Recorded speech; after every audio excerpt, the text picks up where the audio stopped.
early fall, really it's late winter, late to summer, excuse me. Now I can't wait for some football. Eminence travels to town. Traveled just a little late, so we're getting a little bit of a late start. The 7:10, the rare 7:10 kickoff here tonight. I feel like we're watching the old TBS.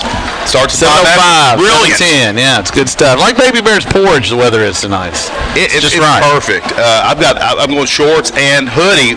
Got our fan behind us. It's perfect weather, perfect place to be watching some Friday Night Lights. Hibachi Brody loves the shorts with the sweatshirt weather. Are you the same? I love it. I guess it's a college thing. Did you learn it in college? I did. That's exactly, and it's never left me. It's sad. That's what I talk about learning in college. I've kept the same amount of coolness, too. You take that for whatever it's worth.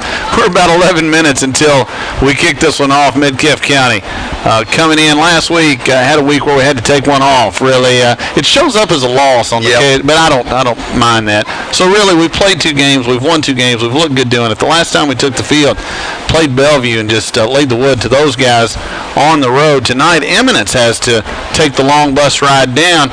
A team that's 2-1, couple of nice wins. I don't know how good Owen County or Fort Knox. It's hard to say. A loss to Sayre. Loss to Sayre. By the way, you're listening to Metcalfe Drugs pregame show here. Thank you for that, yeah. Right at 10 minutes, 15 seconds away from the kickoff of this one. We're going to have the Coach LJ interview coming up shortly, by the way. You mentioned Eminence, the Warriors coming in from Henry County, a place we traveled through on the way to the game at Bellevue a couple of weeks ago. Now they come down this way. They lose to Sayre 35-6. Then they go to they played all 3 games at home, though. Owen County comes to town. They beat them 51-14. And then they beat Fort Knox 63-14. So even if those teams aren't good, you put up 63 points, I feel like you've done something. You've got some explosive players on this Warriors team. And tonight, our Metcalfe County Hornets a little bit shorthanded, having some illness issues that we're working through, but got enough to go out there and give it the old college try, and I'm expecting good things. Expecting to see some guys step up here, some guys who haven't maybe had the chance to play in the games, getting some big-time minutes. You're going to see a CT Brandstetter step in and start, I believe, a tailback tonight. You're going to see a couple of the bigger tacklers for the Hornets not in the game. So we're going to see who steps up next and tries to bring these Warriors down. You always find that when those things happen, it's next man up, and somebody's going to make some big plays that we don't normally talk about tonight. I'm looking forward to it very much. Pink out night, always a special night here at Metcalfe County Schools. A lot of pink out in the crowd. Appreciate everybody participating. Love to see that. I've seen a lot of KY Sports guys caricature pink shirts. Yes. I'm wearing one myself underneath. I got you. The hoodie. I have no doubt. We're about the 8:40 mark. We have lots of pregame left. Again, the pregame brought to you by Metcalfe Drugs, and we appreciate them very much. The Warriors out there, spiffy uniforms. I like the blue helmets as well. So this is a group, if you go back, Steve Fromeyer. If you're an old high school football person, you'll remember that name, Steve Fromeyer, legendary coach up there. What Eminence used to really dominate when they had it was 8-man. Do you remember 8-man? Remember some 8-man, and it's really interesting. It almost makes you feel like arena football or something. Yeah. A lot of passing, a lot of scoring.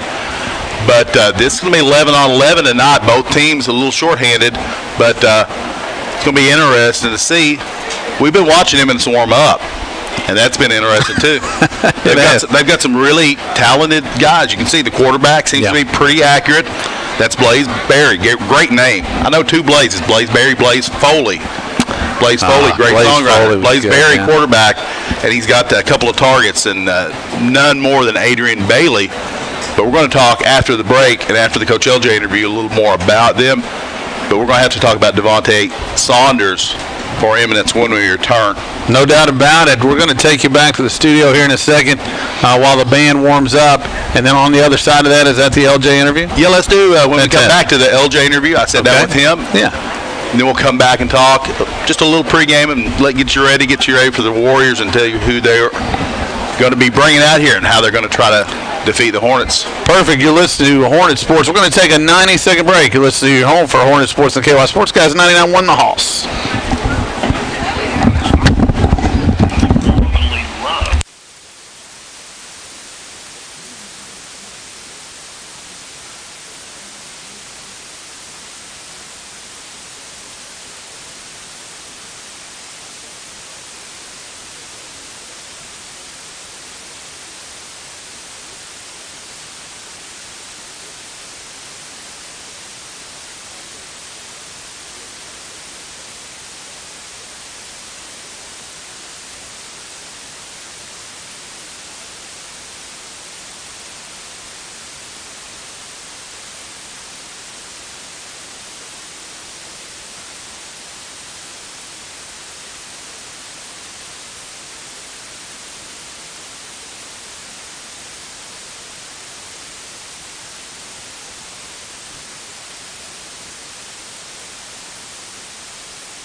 Welcome back, everybody. The pregame show brought to you by Metcalfe Drugs. It's almost there. You can hear the fight song. The cheerleaders are rocking and rolling. The crowd is into it. The band put on a good show. Really appreciate Tiffany Riggins, band director, and the Metcalfe County band. Real quick, you got 25 seconds or less. Some highlights for Eminence. Well, we mentioned Devonta Saunders, running back, senior. He's the one Coach LJ talked about in that interview, who in his bio says 4.4 speed. We'll see if he's that fast, but we've seen him in warm-ups. He does look fast. Leads the team in carries, leads the team in yards, leads the team with 4 touchdown runs, but 6 touchdown catches with only 9 receptions total. So if they're close to the goal line, they're probably throwing it to number 15, Devonta Saunders. You know, somebody says they have a 4.440. What should have to happen, it should be like a challenge. And we should have that person in white fly in a 40-yard dash. We may see that here tonight if Saunders does get to the corner. Justin Bruce was listening. Tough to run down. I hear you. Justin Bruce was listening a couple of weeks ago, and he said when I said, folks, white fly is fast, he thought that was the line of the year. There we go. Dakota Shaw is going to kick it away from Metcalfe County. Football down on the 40. It's kind of crack analysis you can count on from us to tell you why fly is fast. No doubt about it. Metcalfe County is going to be kicking off right to left on your radio dial is the way this football is going to be moving. I know I said it before, but I always loved it when Kaywood would say that. Yeah, I do too, and it seems to be the theme. The Hornets kicking off early. Dakota Shaw's back there to do it. Let's see how this turns out. We got number 1 back there, by the way, Adrian Bailey. We're waiting on the signal. There's the whistle. We're ready to go. Football. Under the lights. A little squib kick. Eminence drops to a knee at their own 40. That's where the Warriors will begin with the football. Good job fielding the ball there from Eminence as number 21, Jaron Beverly.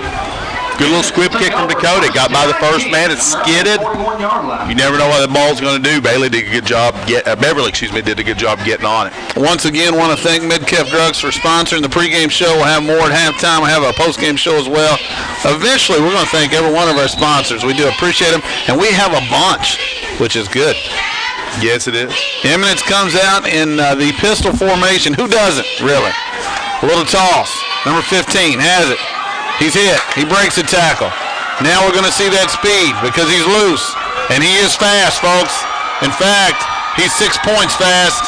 That's going to be a 60-yard touchdown run. Number 15, Devonta Saunders. Again, we didn't have a clock on him there, but once he broke left and got through, the Hornets did a good job stringing that thing out. Couldn't quite corral him. Then once he got back to the other side, there wasn't much there to bring him down. And then he got into the middle of the field into that seam, and there was no catching him. Yeah, so I don't think it's that he claims to be a 4-4. That looked pretty 4-4-ish to me. 6-0, Eminence Warriors. First play from the line of scrimmage goes for 6. And now the PAT, number 7, if I can find him, Adam Lucchini. This guy's got a leg. We saw him in warm-ups. He is really boom or bust from what we saw in warm-ups. He either kicks it a mile or he kind of line drives it. So we'll see that one look good, and it was. Eminence takes a 7-0 lead, 11:43 to go in the first quarter. We'll be back in 30 seconds. You're listening to your home for Hornet Sports and the KY Sports Guys. 99-1 the Hoss.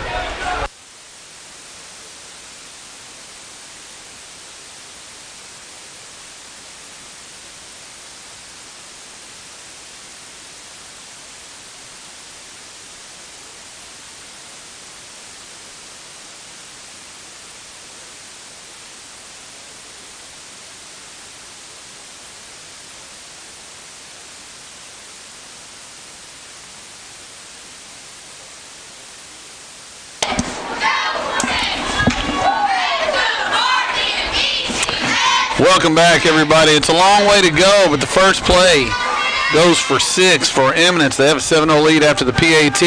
And again, you described it perfectly. We had it well defended, had him wrapped up for a loss, but he just got away, and when he got to the other side, no one was there, and then it was trouble.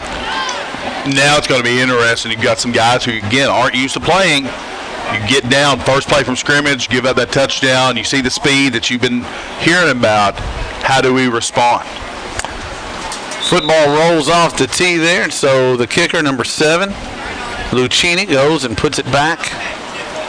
You mentioned it's good football weather, but it's a little breezy. Not much, but a little. Here we go. Lucchini. He kicks it deep. Estes takes it at the 13. Heads to his left. Has a hole at the 30. Has a hold to the 35. I thought he might break it past that. Give credit to Eminence. A shoestring tackle keeps it from being worse than that for them. But a nice return, Mason Estes to the 36. Nice for Mason. Looked like Gambrel might have saved quite a few more yards. But you saw the Hornets open that hole for him. Coach LJ mentioned in that pregame interview, speed versus strength. We've got some speed too, but we know those offensive linemen, our guys on the line, can move people around. Let's see what we do here. And give Mason actually up to the 38, so a little better than I thought. Metcalfe County ready to go. Peyton Dial, the quarterback, hands it off. I think that's going to be Brandstetter, who has a nice hole. Breaks a tackle, still on his feet. Close to a first down near the Hornet sideline. Looks like he's going to have about 8 there. Saw CT get to play a lot in the second half against Bellevue. Saw him break a big one, run over some people. Saw him at school. Actually going to give him a 9. Saw him at school. I told him he looked like Earl Campbell. I think some other people told him Bo Jackson. I'm not sure he knows who either one of those guys are. But we're dating ourselves a little. We got a whistle. They may measure this. The nose of the football's on the 48. They're going to give it the It's going to be a first down, so give CT 10 yards. And that's a South Central Bank first down. You remember at Bellevue when Bellevue had a first down, but they didn't measure it and nobody moved? Yeah. It can happen. Dial. Quick toss. Tries to hit Bly. Has him. Cuts it up. A short gain, but a good gain. I say short, actually 6, maybe 7. It's going to be 6.5, 7 yards. So a nice little gain. I like that because it's that route. That's a tough pass to throw and a tough pass to complete.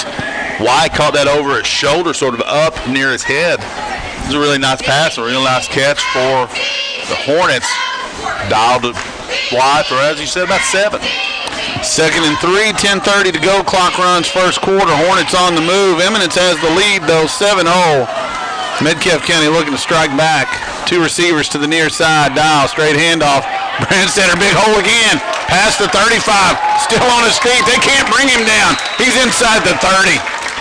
It's another South Central Bank first down for CT Brandstetter and the Hornets. Give that line credit. We had the guys pulling left to right to lead that. Got through the hole, made a big hole, and CT follows him in. Now, CT, not a lot of experience. Ball security is going to be important. Had it out there a little bit. Let's keep that thing tucked as much as we can so nobody gets a hand in and strips it. Great point that you make. Clock runs under 10. Again, 7-0 Eminence is your score, but Metcalfe County has it 1st and 10 at the Eminence 30. Nose of the football maybe just short of that. A receiver near side. Got one-on-one coverage out here with Estes. That's where they go. Good call there. Makes a man miss. Inside the 20. Gets to the outside. Now another cut. Oh, are you kidding me? Mason Estes putting on a show. Touchdown, Metcalfe County. The Dorena Horn touchdown for Mason Estes. The sidestep. Slide. Looks like we may have a shootout here tonight. A 30-yard touchdown pass. Peyton Dial to Mason Estes. You spotted it. Good call by you right there. One-on-one coverage. But then Mason, I don't even know how to describe that. He made 2 or 3 cuts that were just pure magic. It's good to see, too, because you got Mason stepping up when we got a couple of our backs out. So good to see Shaw with the extra point up, and there's a flag on the play. It's going to be against the... No, it's going to be against Eminence offside. Eminence, they're looking for signature encroachment. And now an interesting choice, because I do think you're right. I think you can sense there may be a lot of points put on the board tonight by both teams. With that 1.5 yards, do you kick it or do you go for 2? Extra point attempt was no good. Don't believe, I'm not sure, I couldn't tell that if Shaw made that or not, but it's going to be a do-over, so it never happened regardless. So now the attempt is going to be from about the 8, an 18-yard PAT. So Dakota Shaw, whether it was good or not, doesn't matter now. Second attempt. This one is up. Good strong leg. but it's also no good. I believe wide left. Make it 7-6, 9:33 to go in the first. Hornets down 1. Let's take a 30-second break. You're listening to Home for Hornet Sports and the KY Sports Guys, 99.1 The Hoss.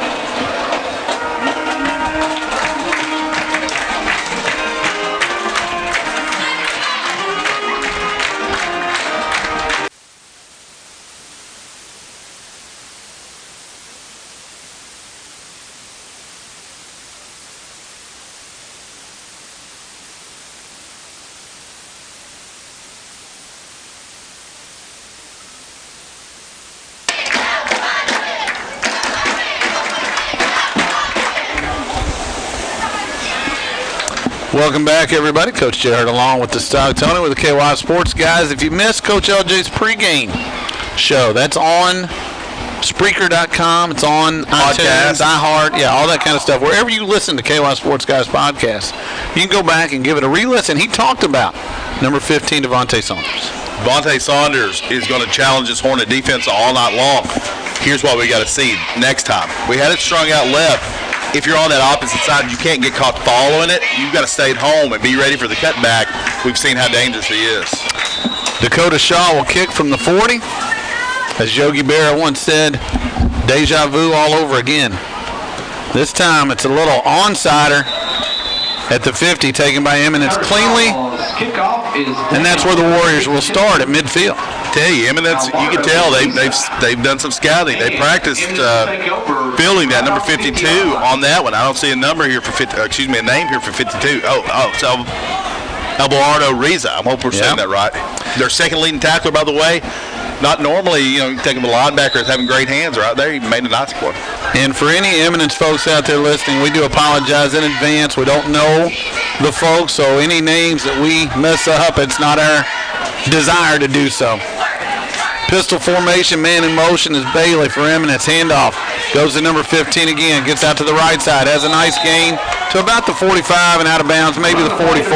Got a tackle there by Mason Estes. Saunders brought down out of bounds. It's going to be about a gain of 6, though. Gain of about 7 on the play. Second down and 3 for the Warriors. Saunders, heap of superlatives right now. He's you can tell he's the athletic quickness. He got to that corner sideline was there. If he runs that opposite way into the bigger end of the field, it got a little more room. 2nd and 4, football at the 44. The drive starts at midfield, so a gain of 6 on that last one. Snap, and now a quick toss out to Bailey. Bailey has it. Flag flies, and that's a clear penalty. You saw it, didn't you? Lassoed out of bounds for a first down, but that one's coming back. Yeah, Jace Rich made that tackle, but he's not going to get credit because that one's coming back. They had the old blindside block, and what happened there? Even if he got around, he didn't use his hands. He delivered the old block, and you can't do that anymore. So that one's coming back. It negates a pretty good gain for Eminence. It's interesting, I know you can't give it to 15 every time, but this is the first time they haven't, and it goes backwards. Not that the play didn't work had it been blocked correctly. Down and about 17. You see Bailey taking a knee right now. I don't know if he's just getting a rest or if he was a little shaken up on that play. He's back up now. Another thing that's interesting, they snap it quickly, but it's taken a long time to get the signals in. Are you noticing that from the Eminence side? Yeah, it's the old, the new wave offense where you line up, you don't do the huddle, you line up at the line, and then you get the play from the sideline. 2nd and 17, football on the Eminence 43-yard line. Trips to the far side. Barry setting up that screen, has his man, and again, making folks miss. Somebody's going to have to step up and make the tackle, but not now. This one's going to go to the house. Touchdown Eminence, make it 13-6. That's Saunders again, and we saw that screen set up, and then what do? He takes it from the right side of the field back to the left. He seems to have that motion pretty much mastered at this point. Make it 13-6, as you said, with 8:56 to go in the first. I think you nailed it. Both touchdowns have been intended to go to the right side of the field. They've ended up in the left side of the end zone. It's the cutback. It's when you think you got him bottled up and you don't, that's hurt the Hornets so far. 8:56 to go in the first, 13-6. Second PAT attempt for Adam Lucchini, the senior. He's got a big leg. he doesn't always connect, kind of like our golf game. You know, you can hit it a ways, but you don't always hit it. Snap is back. Kick is away. Again, he just boots it through, make it 14-6, 8:56 to go in the first quarter. Let's take it back to the studio for 30 seconds. You're listening home for Hornet Sports, the KY Sports Guys, 99.1 The Hoss.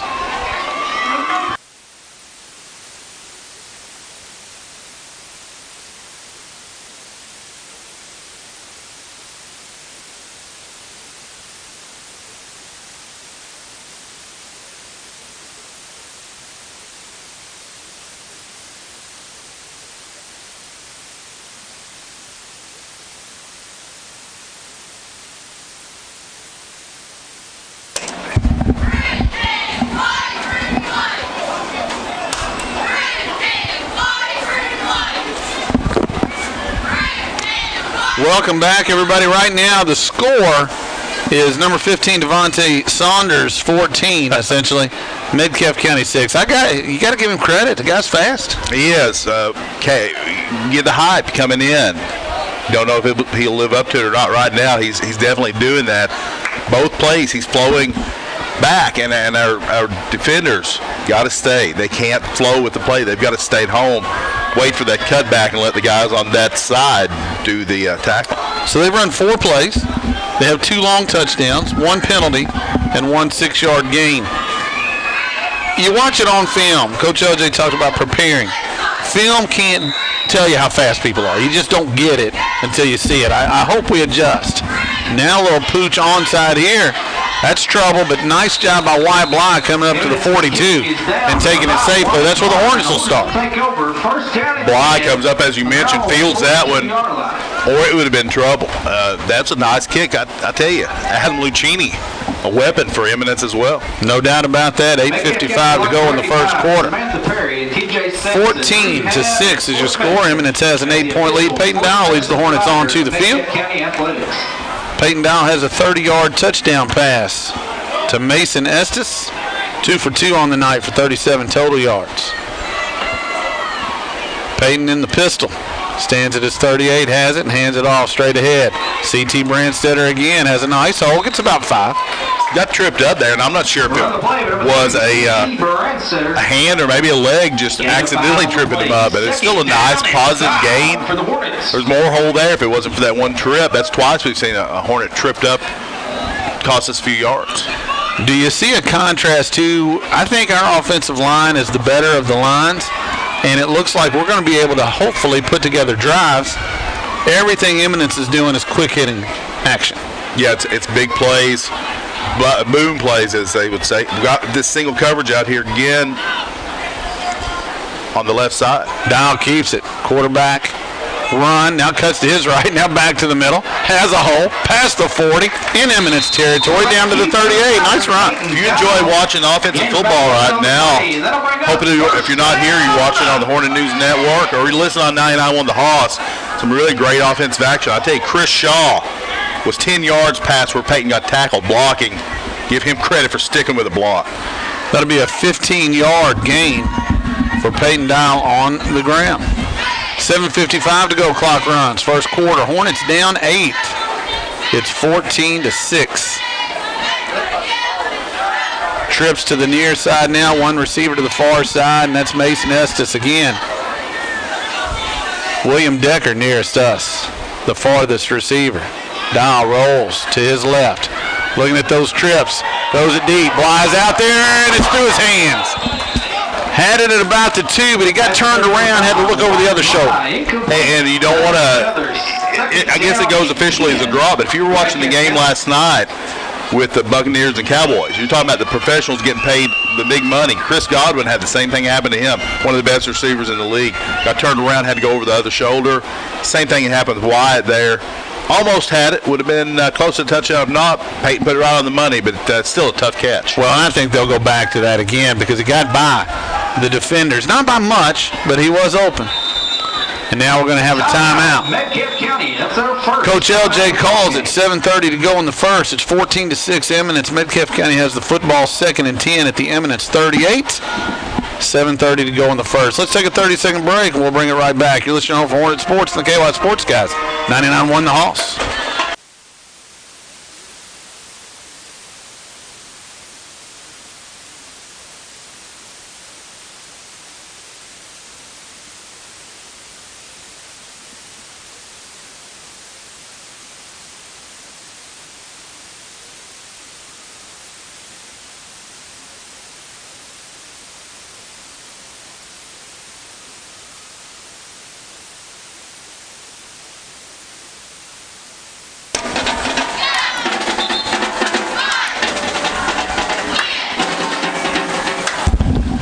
Welcome back, everybody. 7:30 to go, first quarter. Man, it's been action-packed, and we've only played 4 minutes and a half. A lot of scoring. Of course, that stops the clock a lot, so it could be a long game. We noticed a White Bly after that play. He's over right now standing on the sideline. It looks like maybe he got something in the eye, maybe a finger in the eye or something. Just speculating right now, but he's not in the game. Hand off to Brandstetter. He's hit hard this time. Stacked up, and you named him earlier, a loss of 1. Who is that? That's Reza, second lead tackler for Eminence right there with the tackle for loss. Going to bring up 3rd and 13, 7:10 to go here in this first quarter. Wow, they marked that all the way back to the 41. I didn't see it being that significant of a loss, but it'll be 3rd and 13. See Coach Clems right now going to send the play in with White Bly. That's good to see White back on the field. We say this a lot when you're in this situation, but you're thinking 2 downs here. I'm sure gain good chunk here. You're definitely going for it here in no man's land, really. Yeah, if you can get 5 or 6, give yourself a reasonable chance on 4th. Obviously, if you get more than that, all the better. I'm not sure we were set. We weren't. That's we got lined up wrong. I think Mason thought what I thought, which was it was about the 39. He tried to line up at the 39, realized it was at the 41. So a 5-yard penalty backs it up. It'll be 3rd and 18 back at the 46. Again, no normally play for 3rd and 18, but these big play potentials, you never know. We've seen White Bly get behind the defenders. We know Peyton can put it out there. So we'll see. I don't feel as bad about this one as maybe you do other times because really both teams, as you say, have shown the ability to get plays in big chunks. Well, Bly's coming out nearest us in the trips formation. He's going to be in the middle of the trips formation. Peyton Dial asks for the football, has it, keeps it, straight ahead. Still going. Nice run. It's going to be well short, but he's down to the 35. It'll be 4th and 7. Well blocked there. Sort of a surprise play. I think most people think you're going to probably throw it there. They get you a good chunk back, so you're going to have about 4th and 8, maybe a long 7 with 5:50 to go here in this first quarter. 14-6. Eminence over the Hornets right now. Football spotted at the 36. Good eye there. I think both you and Daniel Bragg were on that one. 4th down and 8, 5:35 to go. First quarter, 14-6 your score. Play was slow coming in. Back judge has his hand up right now, so the Hornets can't afford to hurry. Yeah, can't afford to give up 5. And now another timeout. Coach LJ calls it. Metcalfe County. Let's keep it right here. We haven't talked about all our sponsors tonight. We definitely want to thank them, all of them, as you mentioned, quite a few. A lot. We appreciate them all. Brookshire Construction, Main Street Barbershop, Eminence State Bank, Glass & Thompson Insurance, Roadside Barbecue, Edmonton Hometown Jewelers, Kingsford Charcoal, South Central Bank, Ma's Deli, Miller Family Dentistry, the MC Shirt Shop, Mayor Doug Smith, Judge Executive Harold Stilts, Metcalfe Drugs, Kentucky Farm Bureau with Tarina Horton, Daisy Mays Restaurant, and SCRTC. So the Hornets right now 4th and 8, 5:24 to go in this first quarter. A long first quarter, as you mentioned. Looking to get this first down and keep this drive alive, trailing 14-6. 4th and 8 as the timeout ends. The second timeout called by Metcalfe County so far.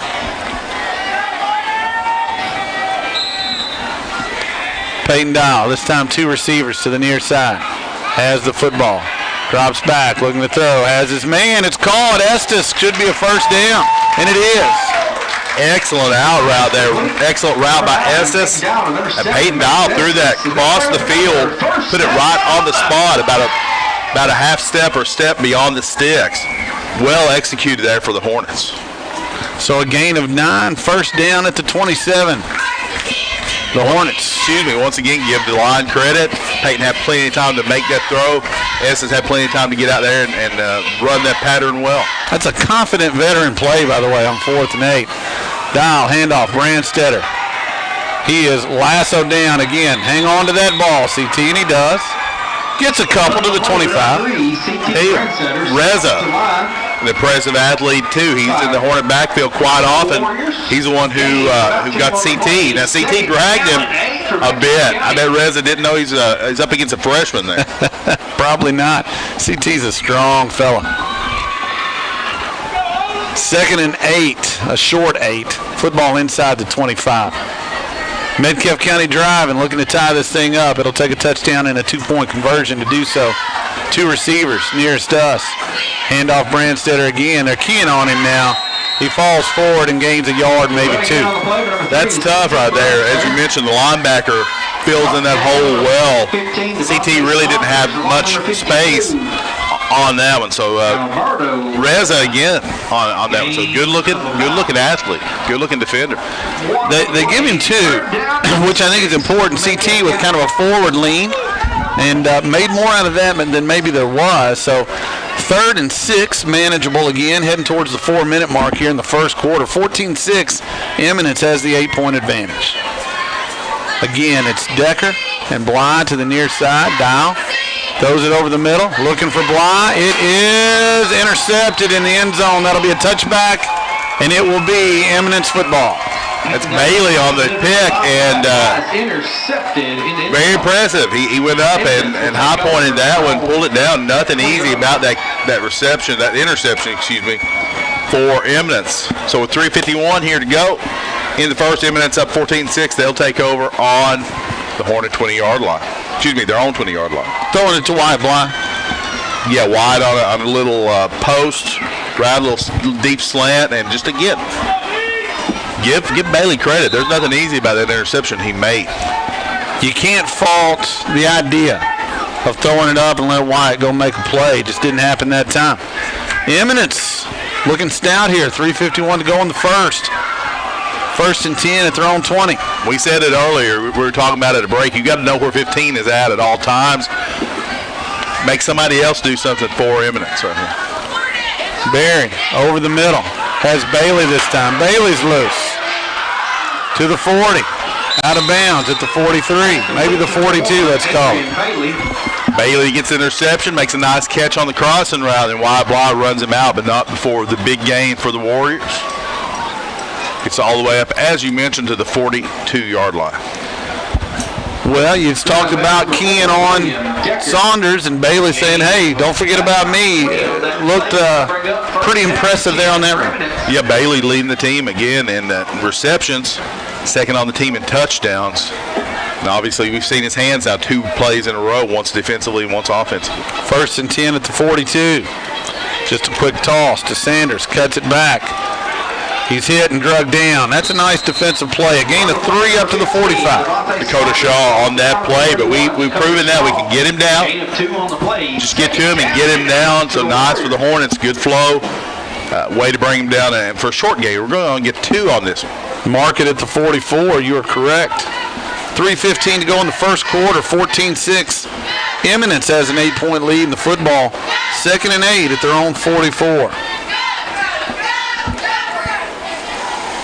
Again, they don't worry about getting the play in quickly because they're at the line already. 2 receivers nearest us. In fact, 3.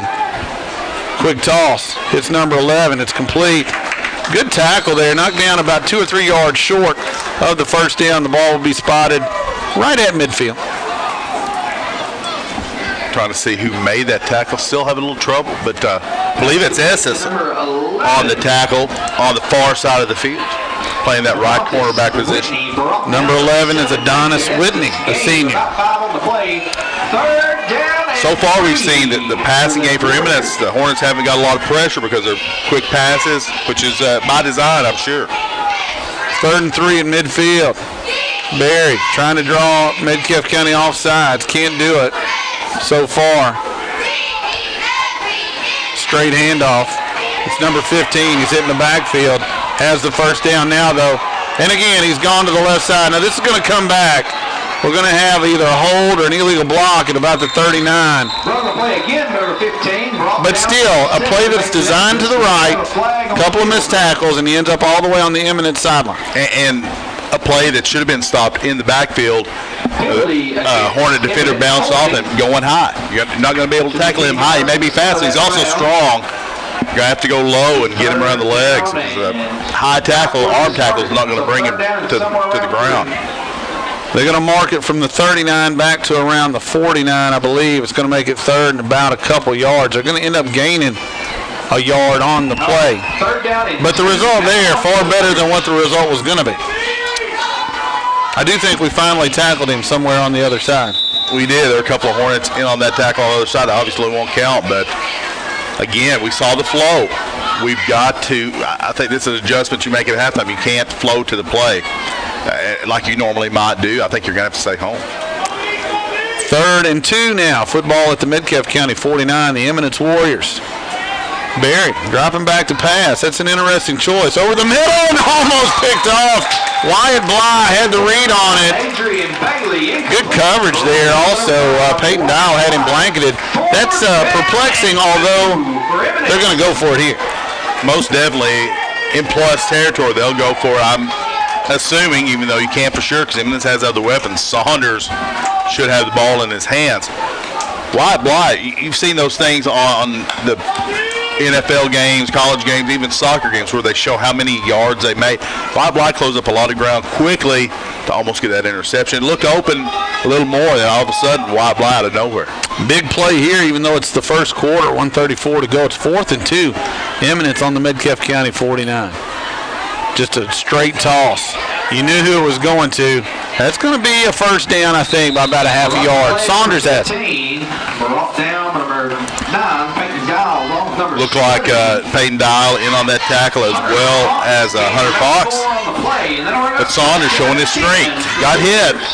Didn't get a lot, but got enough for the first down with 1:25 to go in the first. Just barely enough, really. The football now at the 47. Maybe give him 2. The best we've defended him. But he got enough for that first down. Minute 15 to go in the first. Clock runs. 14-6. Eminence has the lead in the football. Barry, the quarterback, a freshman, has the football. Looking to throw again. Tosses it to the right side. That's going to be caught by Bailey. No gain, maybe a loss of a yard. Tyler Neal on perfect coverage on that one. He catches it, tackles him for the loss of a yard. I'm laughing. He did a great job, but he saw it coming, and I bet he was tempted to try to just get around him and catch it himself. Did a great job there. Loss of 1 on the play. Tyler's going to be huge here tonight with a couple of the Hornet bigger tacklers out. His presence and his experience is going to come in invaluable for the Hornets. 2nd and 11. What could be the last play of the quarter. Handoff. Tyler Jesse in the backfield. Knocks him down at the 50. A loss of 2 on the play. Tanner Jesse. Who did I say? You said young Tyler. I did. We were talking to young Tyler for the game, so my bad, Tanner. Sorry, man. But Tanner breaking through the line, pursuing him, and getting the tackle for the loss. 3rd down and 15 now as the clock's going to run out this first quarter. Hornets trailing 14-6, but pushing Eminence about the other way. Let's take a quick 30 here on your home for the Hornets and the KY Sports guys. 99-1, the Hoss.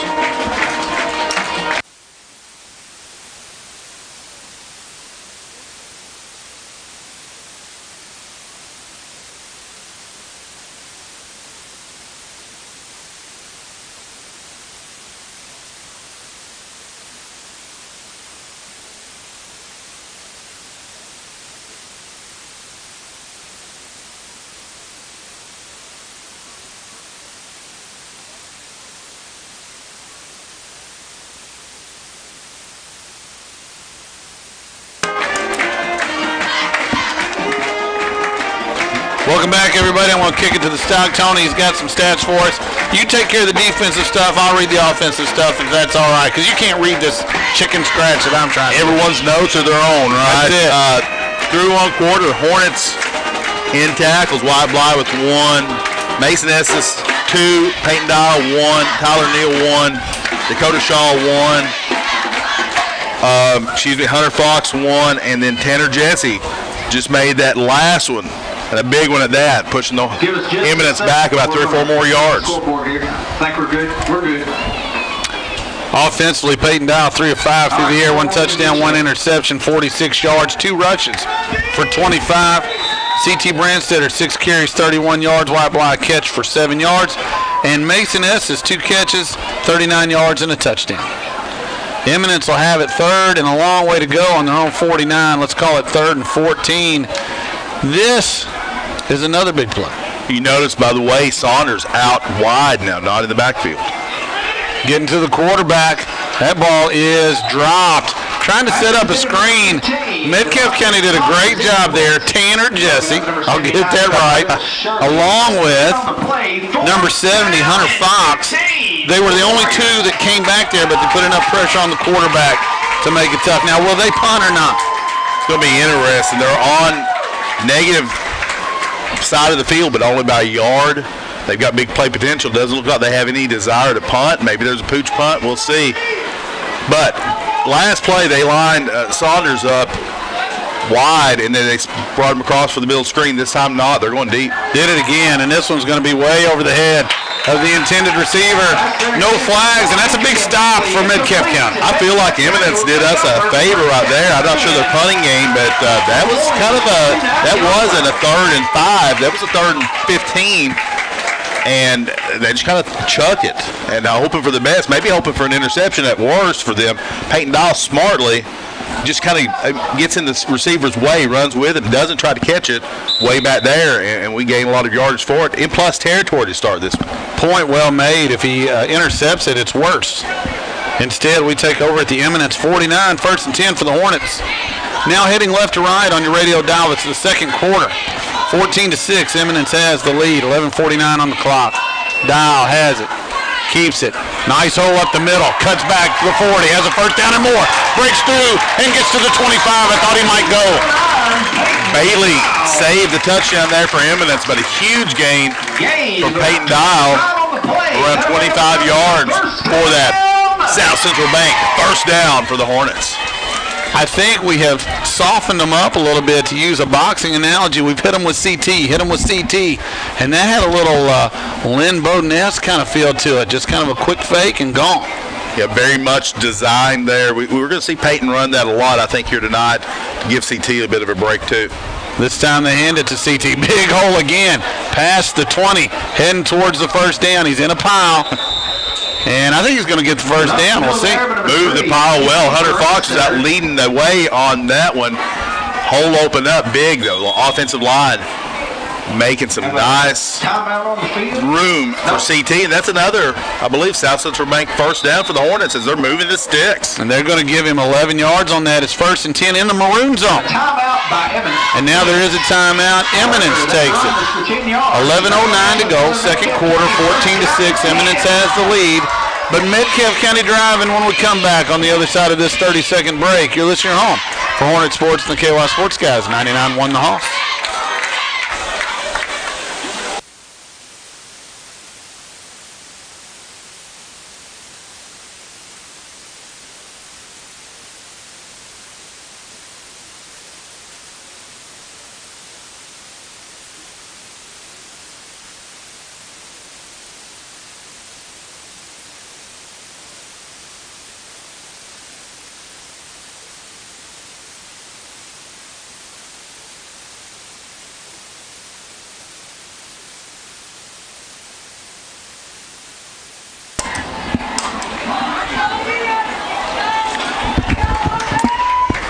Welcome back, everybody. 11:09 to go, second quarter. Coach Jay Hurt along with the stock total of the KY Sports Guys. Excited to bring in Metcalfe County Sports. Peyton Dial leads the team to the line, stands in the pistol. CT Branstetter about a yard behind him. 1st and 10 at the 14. Dial keeps it. Another big hole. Won't have the first down. The ball's loose, but he was down. That's a good call. Line judge coming in there quickly. No doubt, as you mentioned, making a good call. That's a nice run from Peyton for about, we'll call it 7, maybe 8. Sure, let's go with 8, 2nd and 2. If you're here, if you're watching it online, by the way, notice the holes. There's a lot of room to run. Credit that offensive line. You feel like that's advantage us for sure. 2nd and 2. Dial. Hands it off. Branstetter has a big hole. Tries to cut it outside. Stays on his feet. And he is in the end zone. Touchdown, Metcalfe County.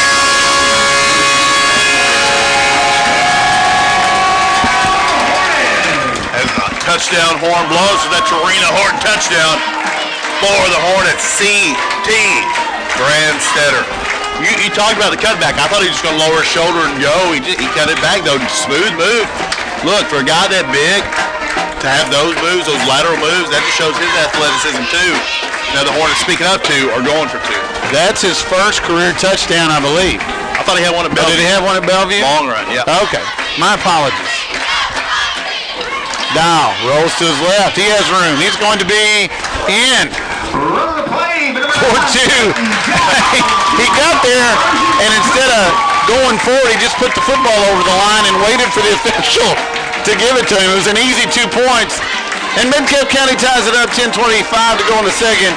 It's 14 apiece. Again, let's keep it right here. So you have CT having a touchdown against Bellevue. I think you're right now that I go back. But the point I was going to add to the end of that, let's say it's his second. I don't think it's going to be nearly his last. You can see the talent in that young man. It's a sport that he was built to play, and he's getting in. And he came in. You know, some guys start out, they have to do the work to gain the weight, they have to develop the body. CT came in with the body for it, and he's just developing that.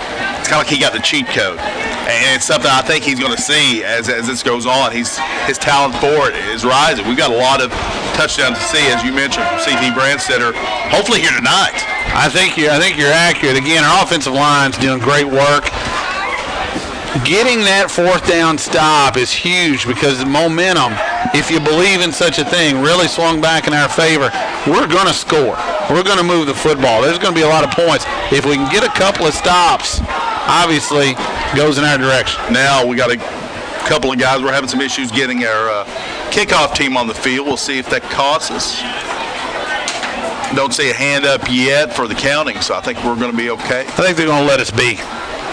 Now, anybody's counting now. The special teams, a lot of players, again, out this week. So special teams is sort of a makeshift group. Some guys who don't have a lot of experience about there. For the Warriors, number 1, Adrian Bailey.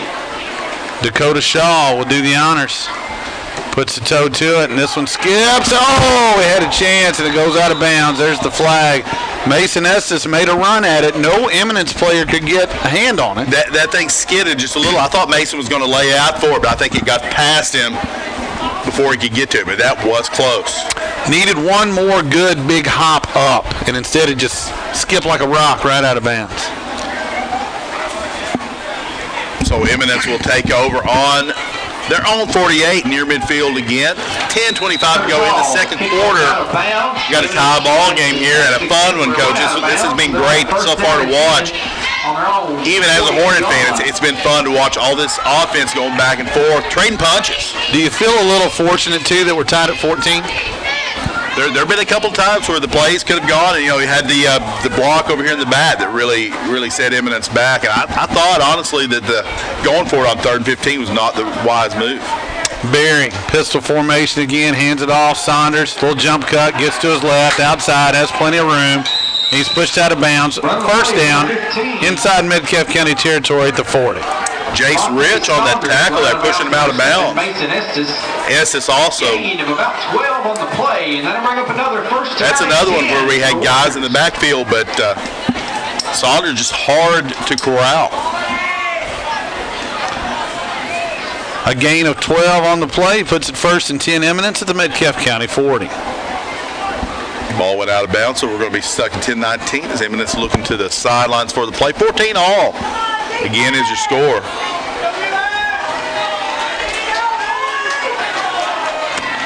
Freshman Blaze Berry, the quarterback for Eminence, has the snap. Handoff. Saunders gets out to the right side. Flag flies. A pretty obvious hold there, and I believe was it Tanner Jesse again causing problems? Yeah, Tanner Jesse coming in off the end, and the tackle just, he had no choice.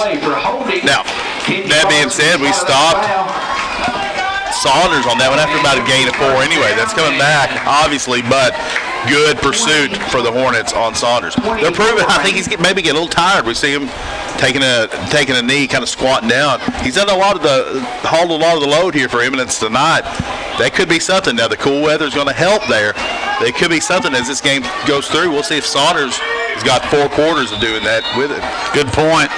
It's going to end up being a 12-yard penalty. It's going to be 1st and 22 at the Eminence 48. The Warriors have the football. Tied up at 14, 10-minute mark in the second quarter. Trips to the near side, set up a little wide receiver screen. They've got their man. breaks a couple of tackles, and finally, no, stays in bounds. I thought he was out of bounds, but continuing on. And we're just really struggling tackling these guys. Number 11, Adonis Whitney, has the catch and a first down. Tyler Neal comes in, makes a tackle, but as you mentioned, breaking arm tackles right now. And looked like he was out of bounds, as you mentioned. You thought he was too, but he was tiptoeing that line and got a few extra yards out of it. Get the first down as we're under 10 minutes in the second quarter. Football's at the 23-yard line in Metcalfe County territory. And again, it's just been issues with tackling. And to give Eminence credit, difficult to tackle. They've got some good runners. Handoff, Saunders. Tries to go left, cuts it back right, runs into Peyton Dial, and then Tanner Jesse cleans him up. Blow the whistle, guys. You mentioned Dial, the initial contact, but Tanner Jesse with a nice cleanup on that one, and it's going to go for a no gain. But Saunders was 5 yards back by the time, as you mentioned, they blew the whistle, and Tanner got him down. 2nd and 10, and we're starting to key a little bit on Saunders, which is helpful. Still very elusive, and he never goes where you want him to go. No, and keying on Saunders is what you have to do, but Eminence has shown they've got a couple other guys who are tough to bring down. They're quick, and they can hurt you as well. Bailey, number 1, and Whitney, number 11. This is not a bad team at all, this Eminence Warrior bunch. Barry throwing it down the right sideline. He wants it all. He might have it all. It's incomplete off the hands of the Eminence defender. It was well covered, and is that Estes out there? Looks like Mason Estes. He was there, stride for stride. Almost got over it. I thought he jumped a little early. Then he gets a hand up last minute. That would have been a touchdown. So give Mason Estes credit. Good coverage and a great tip away at the end. 3rd down, 10 yards to go. Football at the Metcalfe County 23. Now this may not be 4-down territory. We've seen the kicker, Adam Lucchini. He's got the leg. He can make a field goal from here. That's not what Eminence wants. Throwing it down the middle again. Up again, picked off. Interception. Here comes Metcalfe County out of there. It's Estes with it. Has a hole past the 20. Wyatt Bly made the play, but there's a hanky on the ground. Let's see what it is. I think it'll be on the run back. Probably going to be a hold on the run back, so that'll put the Hornets back. But I don't think it's going to be pre-turnover. We'll see.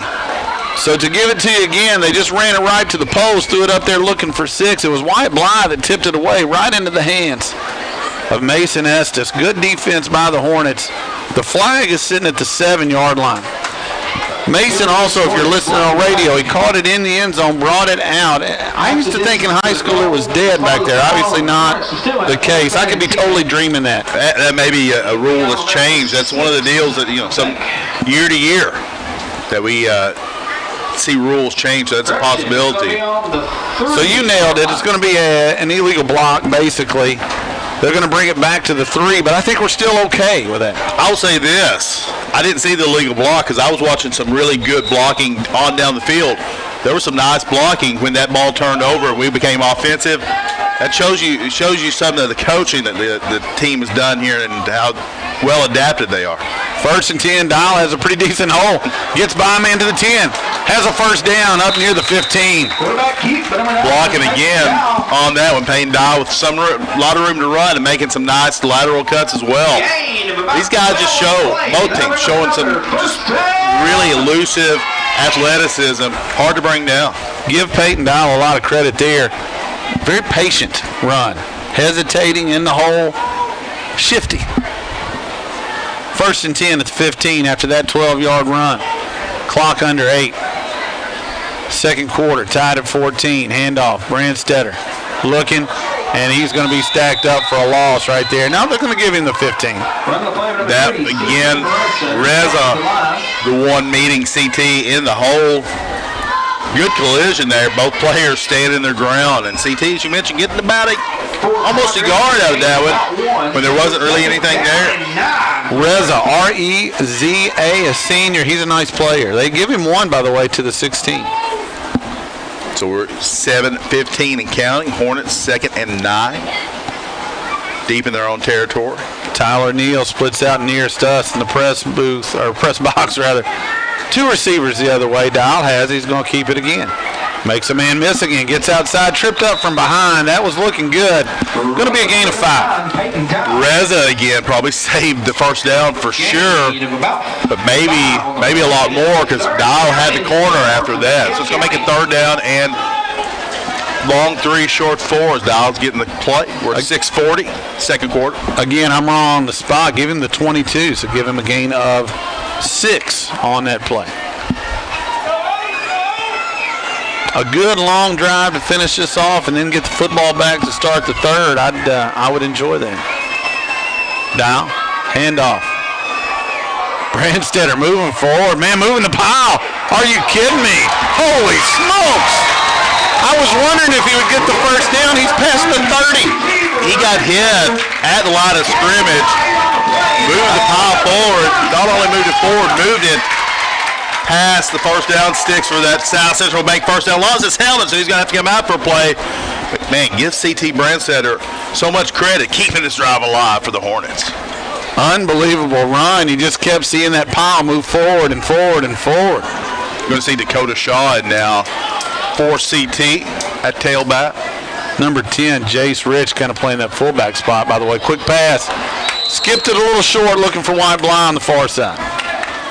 Going to break up 2nd and 10, as you mentioned, just never was there. Trying to get it to White. We've not seen White with the ball in his hands a whole lot here. That's what you want to see. You've got quickness on one side. We know we've got quickness too with White Bly, as you so astutely pointed out in a prior broadcast. 2nd and 10, football on the 32. Metcalfe County started at their own 3. Already a pretty good drive. Peyton Dial has close to a first down again. He's got a big hold of the right side, but he's tripped up from behind, gets past the 40. We'll see the spot. The far side judges really close to the first down sticks. 3rd down and 1. It's going to be 3rd and 1. I think I've seen more shoestring and trip-up tackles from Eminence tonight than I've seen in both games combined all year. That one, again, go for a lot more. Somebody doesn't get a hand in there and bring Peyton down. They put it at the 41. It's 3rd and a yard to go. 5:20 to go in the second quarter. Tied at 14. Interesting. CT not in on this short yardage. Down. Going to keep it. Has plenty for the first down. Spins, has his back turned at the 45. 1st and 10 Hornets. Well-designed play there. Peyton Dow, we've seen him run that play quite often tonight. That one for a South Central Bank. First down. And with this Eminence explosive offense, I like the long drives, the methodical drives. If you could put a 97-yarder out here, get 7 or 8 first downs in the process, and keep those guys from getting it again, that'd be nice. Timeout, Eminence. That's their second timeout. Eminence taking a timeout here. 5:11 away from halftime. Scores tied. Hornets near midfield on the drive. Let's take a quick 30 here in their home for the Hornets and the KY Sports Guys. 99-1, the Hoss.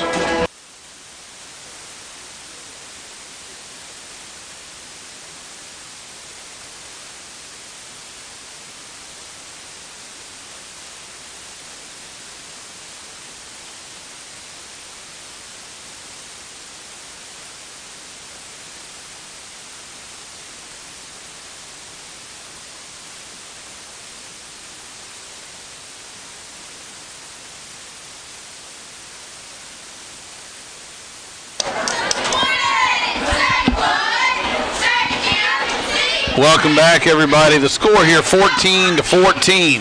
5:11 to go in the second. It's 1st and 10, Metcalfe County from their own 45. Couple of scores real quick, courtesy Dr. Benny Lyle.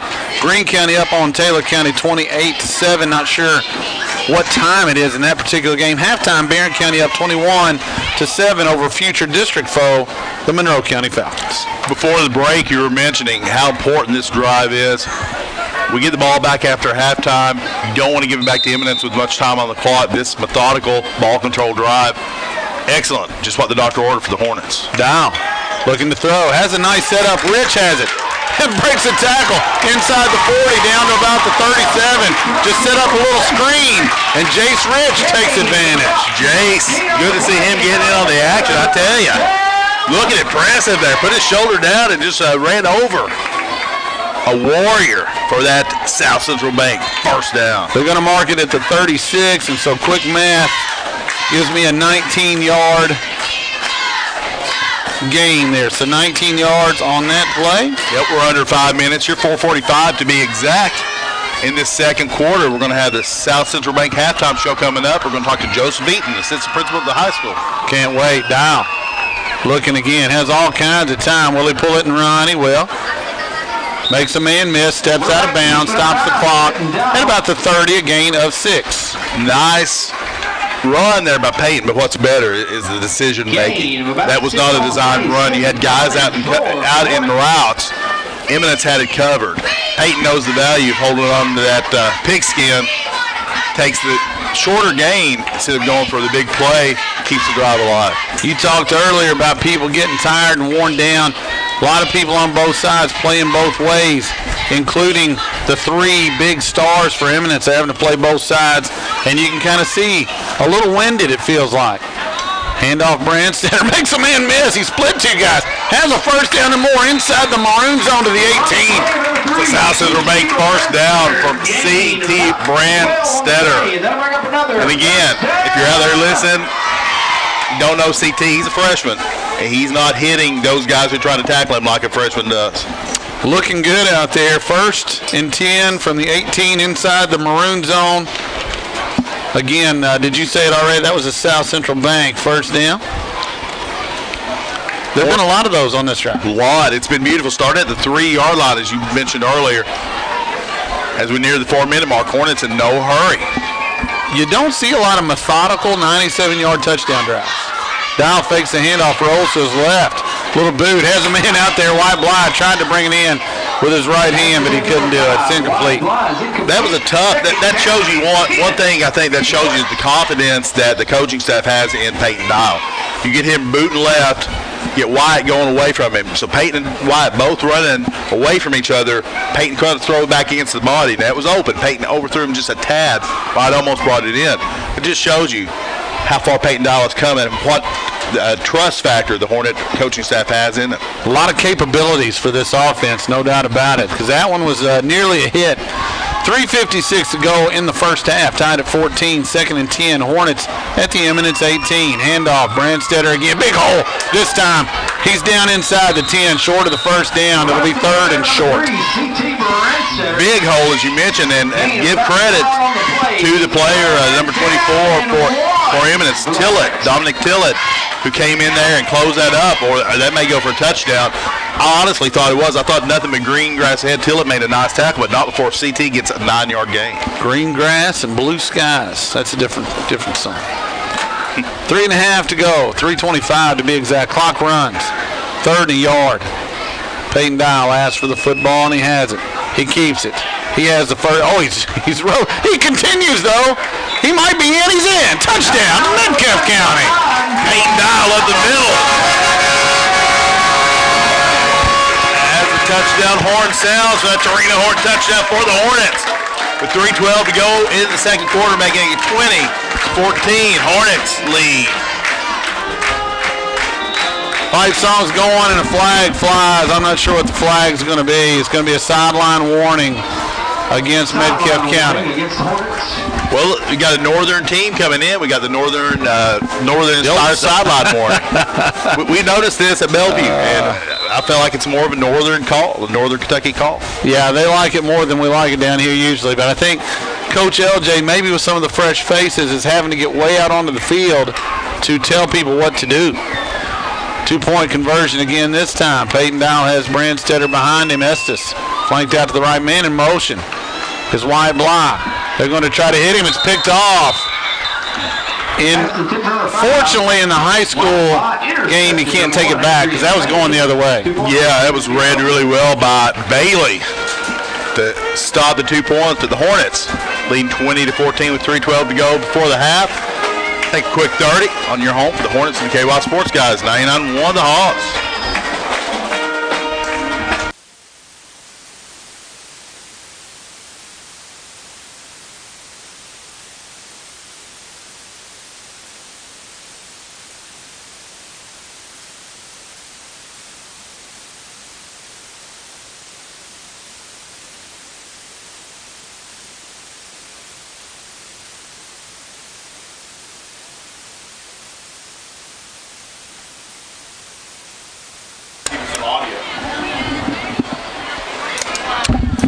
Welcome back, everybody. 3:12 to go in the half. 20-14 is the score. Hornets have the first lead of the night. Trailed it 7-0, then trailed it 7-6, then 14-6, tied it at 14, and now a 6-point advantage.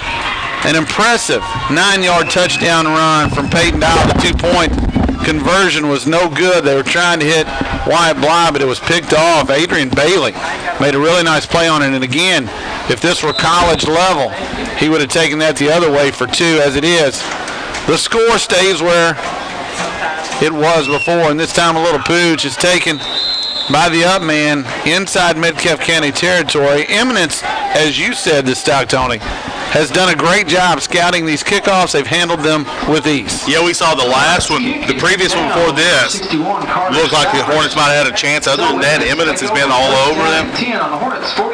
Speaking of all over it, the Hornet defense has found their footing, stopping Eminence the last couple times. 3:10 to go here. You'd like to see a big stop before halftime. Speaking of halftime, what's the halftime sponsor? It's going to be the South Central Bank halftime. We're going to talk to assistant principal from the high school, Joseph Eaton. He said he made his way up to the booth. I'm shocked that he came up and is visiting with us after his being so angry with you over the cast-off on Wednesday night. Little toss. Number 15 has it. Saunders. And this time he's pushed out of bounds. Gain of 1. That may be as good as we've defended it. C.T. Brandstetter strung it out there. C.T. Brandstetter ran him out of bounds. Also give Chris Shaw credit for fighting his blocker, keeping it, forcing that outside with Saunders, because Saunders had nowhere to go. He couldn't cut it up, couldn't cut it back. Well strung out for the Hornets as we near the 3-minute mark. 3:02, it's going to stop with Saunders going out of bounds. 2nd and 8. Yeah, you might have heard Daniel Bragg, our venerable PA announcer. He was on the spot. 2-yard gain. They ruled that Saunders was out of bounds at the 47. Barry fakes the handoff, then tosses it out. It's Bailey. Has a little bit of space, trying to bounce outside, and he does. 1st down and more. Down the sideline. Lowers his shoulder. And then he's finally pushed out of bounds inside the 20. 1st down, Eminence. Wyatt Bly made that tackle, but not before Eminence with a huge gain. Bailey, we mentioned, if Saunders doesn't hurt you, Bailey is the guy that is probably 2nd for Eminence, and he looked good there. Who would have thought on a 97-yard touchdown drive that we probably scored too soon? 1st and 10, 2:51 to go in the half. They may get it back. Rather get a big stop is what we need. Much rather do. Bailey again. Eminence, you mentioned this earlier, looking a little bit tight. Barry has it and rolls to his right, but then he hands it off. That's a neat little play. Saunders has it, heading towards the end zone, and that's where he's going to end up. Touchdown, Eminence ties it up at 20. That was a total misdirection to get everything flowing right and hand it off, as you mentioned, inside on the cutback. It's well designed, kind of got the Hornets off guard. Dakota Shaw almost had the tackle, got a hand on it, but you're not going to bring Saunders down with one hand. Yeah, he's just too good, 20 apiece. And I think now you're going to see Adam Lucchini try to give Eminence the lead back. You said it earlier, it's been an offensive game. If you like offensive football, there's been plenty of it. On to attempt the extra point. Talking about scoring too soon, Eminence scores quickly there. The Hornets will have 2:41 to go in the half when they get the ball back. That was about a 20-second drive.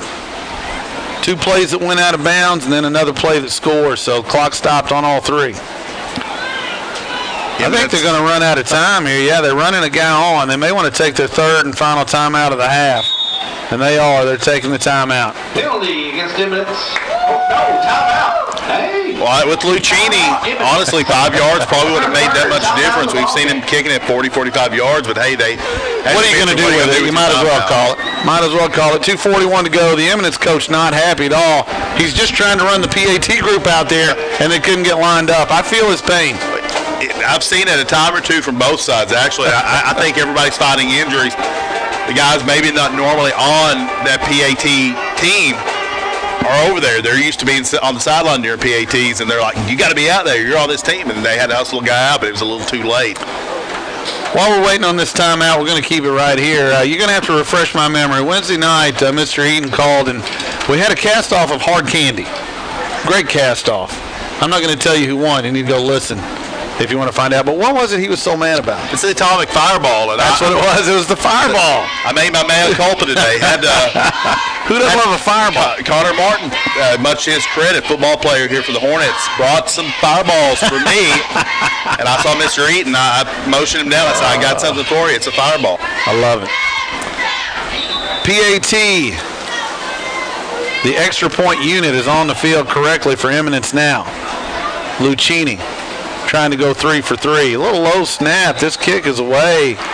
And again, Lucchini is perfect.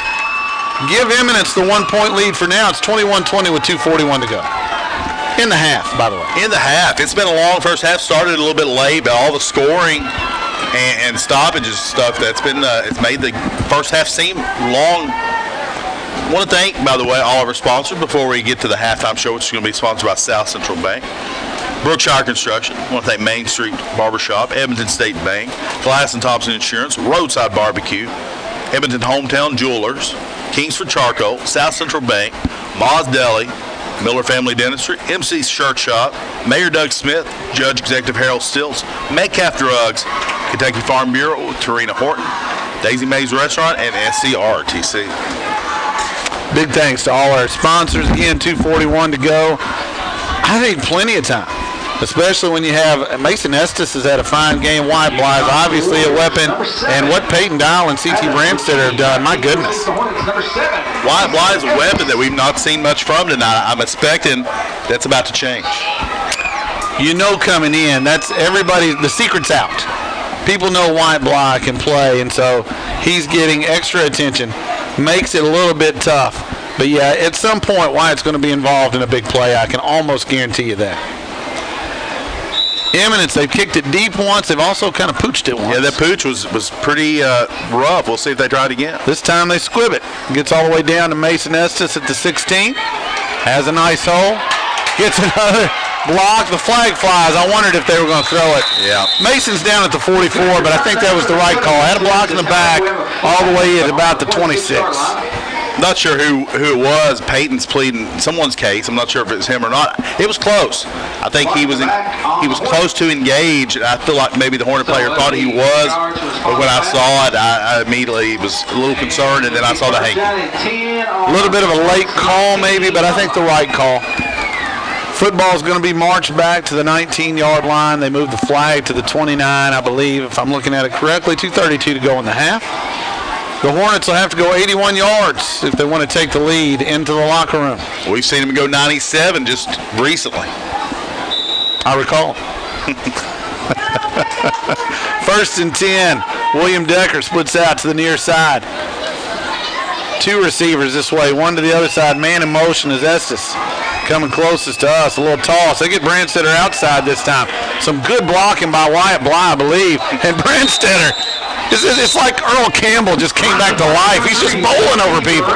What's so impressive about CT is the natural ability when he's hit to drive the legs forward. He gets those knees high and pushes people with those big thighs. He moves them for that South Central Bank first down, by the way. I want to give credit to the coaches. That was a good play design. They haven't tossed it to him and got him outside yet today. And I thought the wide receivers especially were blocking really well. That's something you normally say. But it's always true. If the wide receivers block, you're going to have downfield runs go big. Man in motion, Estes going the other way. Another toss, but he cuts it back. Good read by Brown. Oh, my goodness. Stiff arm. He's tripped up after a gain of 7, but he just put one guy in the dirt. That was Derrick Henry-esque on that. That's a newer reference. He did stiff arm a guy to the ground. Now, number 11 for Eminence, Adonis Whitley, the senior, got up and made that tackle, but he went low. He didn't try. He saw what happened to his partner out there, and he said, none of that. I'm going low. I don't want to overdo it. Look, we got a lot of kids playing a lot of good football, but C.T. Branstadter's been impressive. Got an Eminence player down here. We'll see who that is. We'll get you that number in a moment. Being tended to by the staff. On that one now, that was interesting. He didn't follow the flow of the play. He cut that one back on his own. Got some good yardage out of it, almost 8. And we got maybe the stiff arm of the year, by the way, from that play. I haven't seen one that good in a long, long time. Maybe in the backyard when I was trying to play with like my older brother and his friends. I was the one receiving the stiff arm, by the way. I'm trying to recall. It's a pretty big. Was it Richard Sherman who got just totally stiff-armed into oblivion by Derrick Henry last year? I don't recall, but I'll take your word for it. Eminence players still down. We'll keep you up to date on that. Samantha Perry's out there as well as coach and staff, and we hope that young man is okay. Let's take it back to the studio. 2:02 to go in the half, 21-20. And as a matter of fact, Morrissey, just hold up. Yep. Because the young man is up and on his feet, and that's big for Eminence, though. That's Reza, number 52, their leading tackler, who's been making so many big plays here tonight. Reza slow, walking to the sideline right now. I can't tell if it's an arm or maybe a lower back. It looks like maybe trying to walk it off, but if he can't come back in for Eminence, that would be huge. Whatever you want to do. Talking to Anna Grace Bly, the defending regional champion cross-country runner. Not so bad track either. No, not bad at all. 2nd and 2, Peyton Dial gets outside and gets out of bounds at the 43. That'll be a first down. Good blocking downfield for the Hornets. Now, 1:52 to go. That's a South Central Bank first down for Peyton. What it also does, the Hornets are down to one timeout. Used too early with some personnel issues. So you don't have a lot of time to run it across the middle if you don't pick up a first down. I like the running. They're using those outside runs, those pitches, and getting the ball to the sidelines to stop that clock. Well said. Estes, nearest to us. Dow, straight handoff. Brandstetter, this time he's tripped up.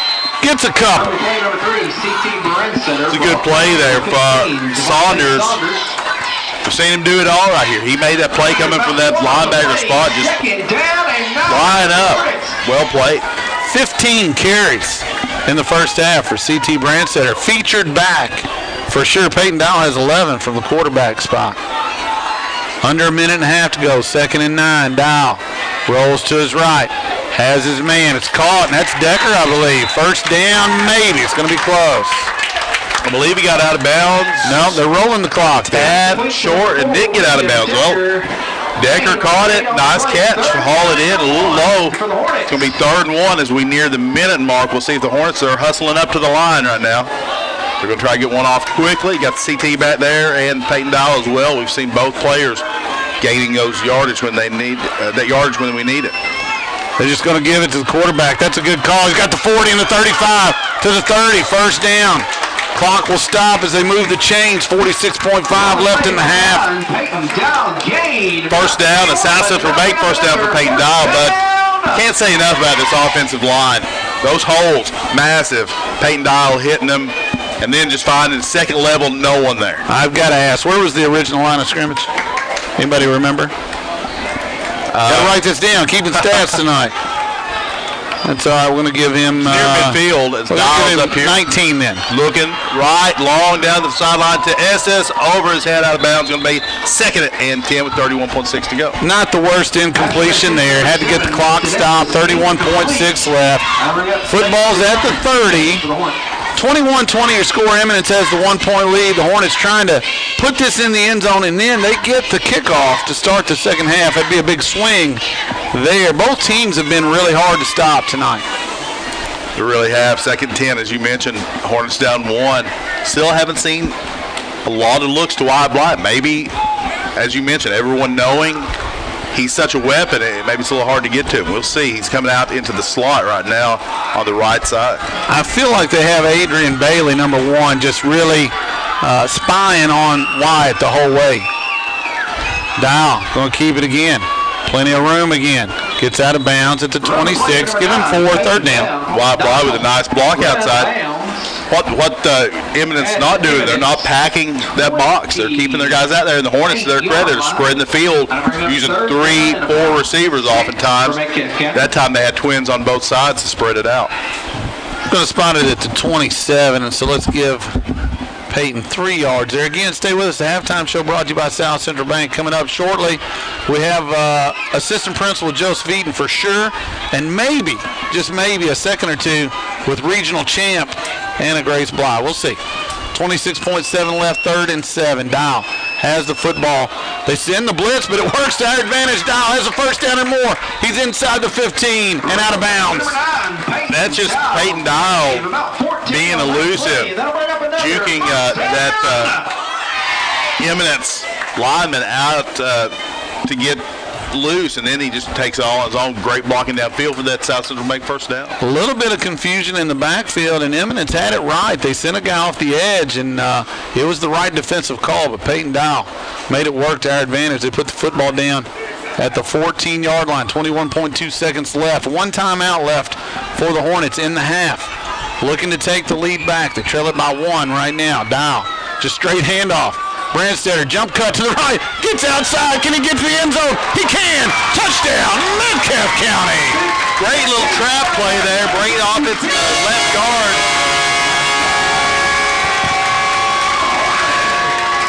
As you hear the horn sound for the touchdown, for that Tarina Horton touchdown, by the way.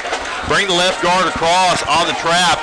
CT follows it perfectly. Then he gets into the, as you mentioned, into the second level. Jump cuts right. Finds that pylon. Takes it home for the touchdown. 26-21, 14.9 seconds left in the first half. Great blocking. I'm so impressed with CT's vision and how he's able to see things for the age that he is, and for a guy who hasn't played. It's his 3rd football game on this level. Yeah. Peyton Dial has Dakota Shaw behind him. Dial is going to be caught short, about a half a yard. Nice play there, and it looks like 52 back in the game. Yeah. It's good to see him in the game, but it also hurts the Hornets because he's making a whole lot of tackles, but it's good to see his injury not be that's serious. 14.9 seconds to go. It's 26-21 now. Hornets are taking the lead. Now you've got an interesting, you're going to kick it off here. We know Eminence doesn't need much time to score. We've seen big play potential. You obviously 14.9 is not a lot, but it's still a little scary. Is Mr. Eden, is his microphone on? Is he able to talk here? He can talk. Okay. Third man in the booth. You're going to join us at halftime, but I just want to ask this question because I see Anna Grace kind of sitting over your shoulder. You've been here for a couple of weeks. Yeah. You've met Anna Grace. Mm-hmm. In a foot race. What do you think? Can you get her or no? Absolutely not. There's no way. It's that second mile where she'll put you away. That's all I'm telling you. It's the first 10 steps where she would put me away. No doubt. Same. So, yeah, I got you. Well, I'm not going to be foolish enough to even race. So. Track coach Brian Stockton says no doubt. I've seen her for years now. It's not going to happen. I tell you, I'm excited about cross country. They've got a good team. It's going to be a good group this year. Not only Anna Grace, but I'm really excited about, remember this name, Jalissa London.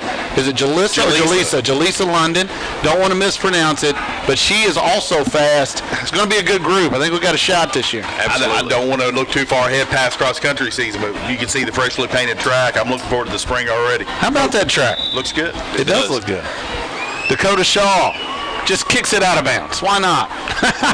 He sends it to the 33. I'm not sure how this will work. We need to get young Tyler up here. He needs to be our, who's the guy on television? The official. Yes, that's who he needs to be. Hit the button. I went to hit the button. Not our Mike Carey, no offense, but no. It's not so good. I saw Coach Larry, by the way, on the sideline. If you can see it, I'm not sure, on the Hornet News Network. Randy Lee filling in tonight, doing a great job. Brody Hurt as well. Shout out to Anita Love. Kicked it right to Coach Larry. Yeah, shout out to Anita. Got his foot out there, a little hacky sack style. I think Coach Larry was he a hacky sack guy in college. I doubt that. Were you a hacky sack guy? No, I got a giant foot. You think I would be good at it? But not so much. All right, in the booth, I'm thinking there are 5 of us on this side. I got to guess that maybe 2 out of 5 know what a hacky sack is. I have had a little experience with one of those. Looks like they were going to let Saunders pass it. He's passed the line. Okay, you can't throw it there. And this one's tipped in the air and incomplete. Might have been 3 or 4 yards past the line of scrimmage. I love high school sports. Now, there's a chance for that to be intercepted, which would have been great, but we couldn't quite pull it in. 3.4 left. Here's your question. Do you try that again? I think I'd just pitch it to him, let him run. That's what I thought. No sense having him throw it. We've seen him, especially when the Hornets have over-pursued, be able to pull that 80 yards out. So I was actually happy when I saw him take the ball up to his shoulder.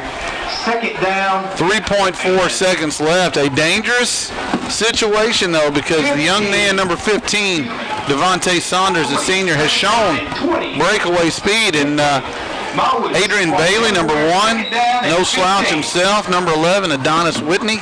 Any of those three, dangerous in the open field. So we're not quite to halftime just yet. Barry has the football, and now we have a flag. Looks like they can't get lined up this time. So that should be dead ball. We're going to have to put the time back on the clock that ran off a little bit. So now it really will be second down and 20. It'll be second down and 20. Warriors. As you hear Daniel Bragg letting us know. I love Daniel on the PA because you get a little bit of just very small but poignant commentary. Or maybe pointed more than that. They just left it at 1.9. Why not? The play's going to take that long. Little screen is incomplete. It really didn't take that long. Tanner Jesse laid a nice hit on Blaze Berry, by the way. Offered to help him up. He says no thanks. So that's why he went 26-21. Hornets in the lead. We're going to take it to halftime. The halftime show brought to you by South Central Bank. The Hornets up 26-21, as the Stock Tony said. Our halftime guest is going to be new assistant principal, Mr. Joseph Eaton. We can't wait to talk to him on the other side of this 2-minute break. You listen to your home for Hornet Sports and the KY Sports Guys, 99.1 The Hoss.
Welcome Welcome back, everybody. Right now, Pink Out Night, Anna Grace Bly Cancer is the second leading cause of death in the United States. To the crowd, and we're just going to pause and give her a second there. Matter of fact, what do you think? Let's send it back? Yeah, let's send it back and let Anna Grace have a little moment. We'll bring it back when she's finished. So 90 seconds, and if it's more than that, we'll let Marcy know and she can hold it back. You're listening home for Hornet Sports, the KY Sports Guys, 9-1 the Hoss.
Pretty good, isn't he?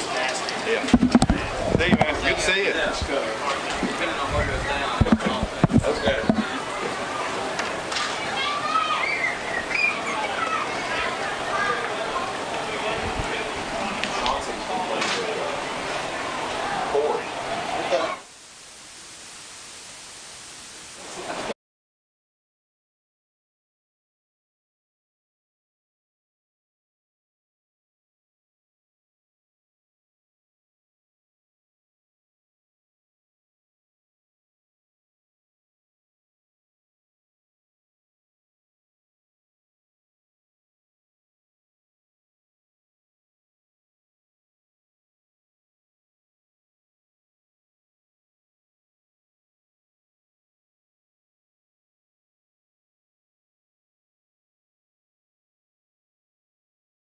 Everybody, Coach J. Hurt along with Stock Tony, the KY Sports Guys at halftime. Metcalfe County up 26-21 in what has been an exciting slugfest. It's been offensive, but it hasn't been all through the air. There have been some great runs by both teams, some impressive plays, also a couple of defensive interceptions, and so we've seen a lot of stuff. We're joined here at halftime on the South Central Bank Halftime Show by brand new to us high school assistant principal, Mr. Joseph Eaton. Thanks for joining us today. Hey, pleasure to be here. Pleasure to be here. Now, you are a Metcalfe County native, so I think, or a Metcalfe County resident, rather, not Yes, a native, yes. resident. You're kind of like me and the Stock Tony. Yeah. We're residents. We're Hornets. I've been here for the last 6 years. There you go. Yeah. Thank you for clarifying that. But I was going to say that to say it's not really appropriate to say welcome to Metcalfe County, but I do want to say welcome to Metcalfe County Schools and Metcalfe County High School. Being in Metcalfe County school system has been an absolute just pleasure so far. I've enjoyed every minute. Everybody's been absolutely wonderful to me. We appreciate that, and that's especially impressive knowing that you're handling the discipline. Yes, yes. I did that for 4 years at the middle school. I'm not sure that every minute was it, but I get your point. Yes. It is. It's a great place, great community, etc. But we're glad you're here, and I know tonight is a great night for you because you love the game of football, and these Friday night lights, I'm sure they mean a lot to you. There is nothing I enjoy more than a good football game on a Friday night. I mean, the atmosphere, you watch these kids work, talk about football some during school, pick up on those things, and then come to Friday night and you want to see them perform well. And tonight, I'm liking a lot of the things I'm seeing. You're up here with us for a while. You got we talked to you a little bit before halftime even, but love this view up here. Love the whole thing though. It's football on a Friday. You get Friday. You're talking about at school. You see the jerseys out. You see the excitement. You see these guys ready to play. Coming out here tonight, it's a bit of a challenge. Got some guys not here with us.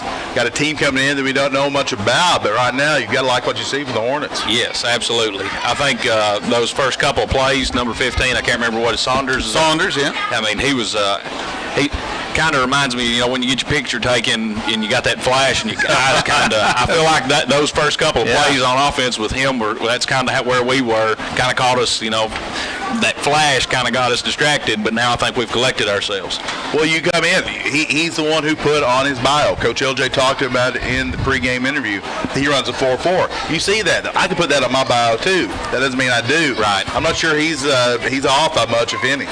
He's got some wheels, and he's got some moves, too, to go along with those wheels. Stock Tony, for the record, I've read your bio, and it's an accurate point that you're making. There's some questionable things on there, but we'll roll with it. Hashtag underrated. If you read our bio, the KY Sports guys, we got a lot of hashtags. Preach Wawa is underrated. I thought that. No doubt. Mr. Eaton, you spent 9 days now officially with students up on the hill. Tell me, how's it going? It's going great. I'm really trying to get out there and talk to some of these kids. I'm sure some of them are probably thinking, I wish this guy would quit asking me what my name is and what I like to do outside of this school building. But I'm really trying to get in there and learn these kids, get to know them on a more in-depth level than just, hey, how are you, and just walk on, And I'm sorry, I interrupted you. I think you're probably going to say well, I want to take that and ask you, what do you do outside of the school building? What are some things you're interested in? Well, I've got a small farm that I enjoy doing some things on. Not real big, not enough to stay super busy, but enough to, occupy my time. And I enjoy hunting, fishing,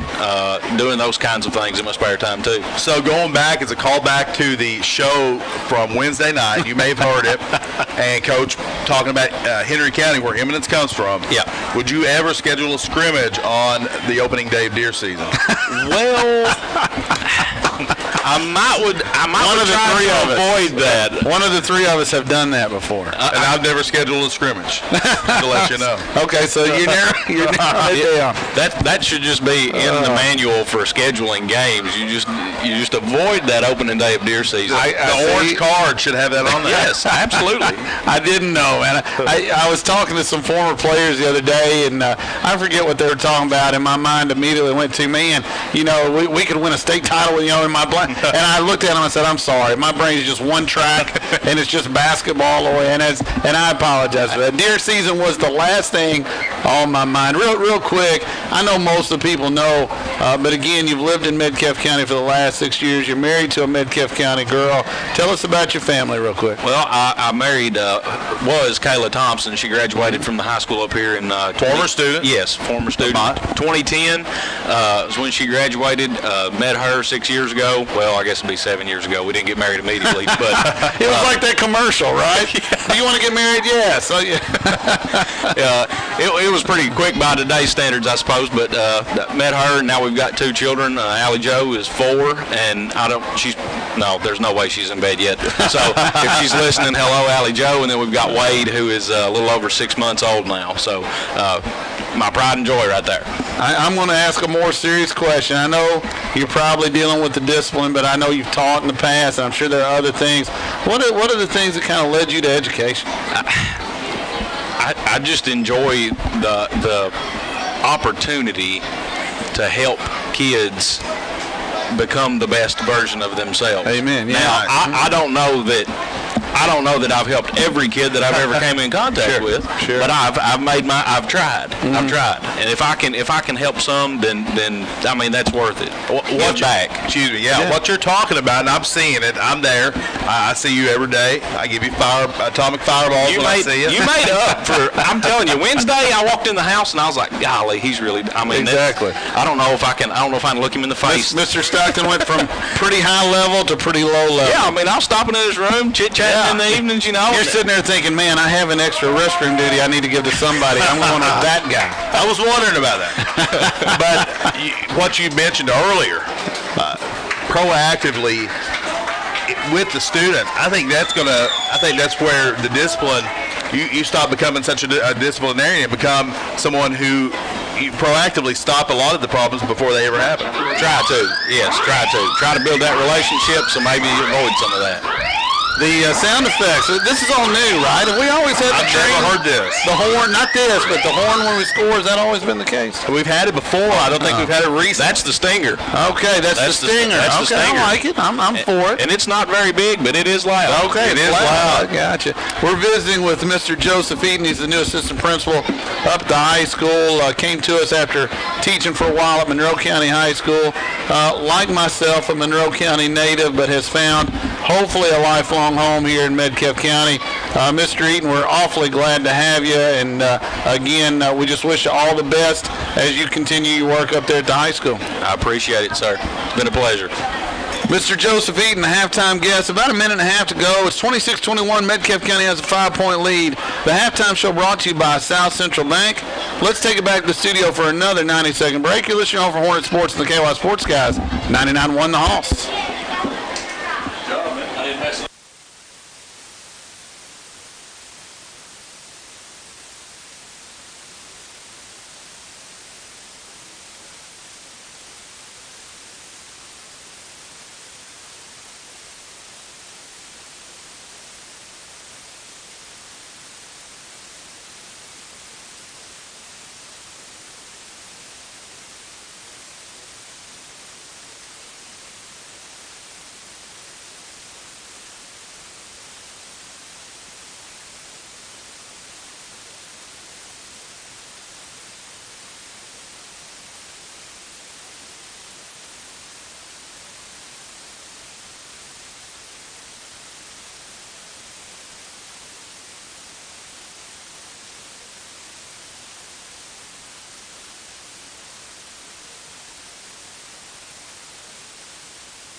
Welcome back, everybody. The stock, Tony, do you want to try the stat, too?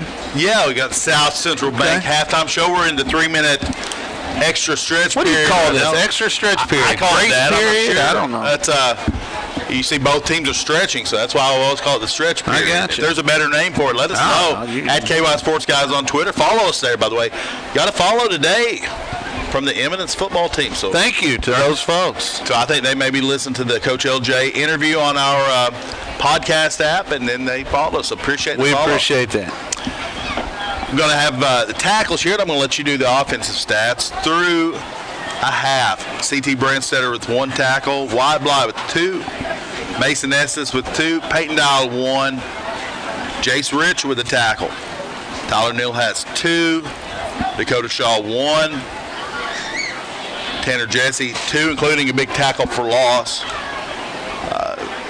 Hunter Fox with 1 as well, and an interception for Mason Estes.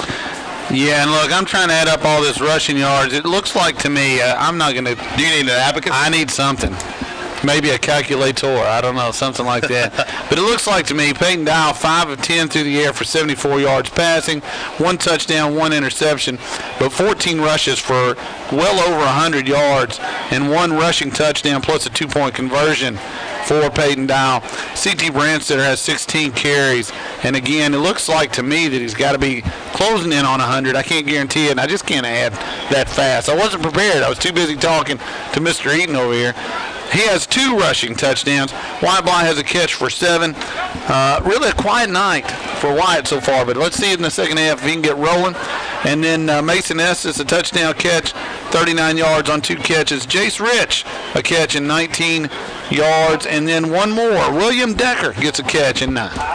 You mentioned so well Wyatt sort of being covered there by Bailey, another really good athlete, out from his wide receiver position, but take away one of their best athletes, then you got, again, a more even playing field. Our line, we know.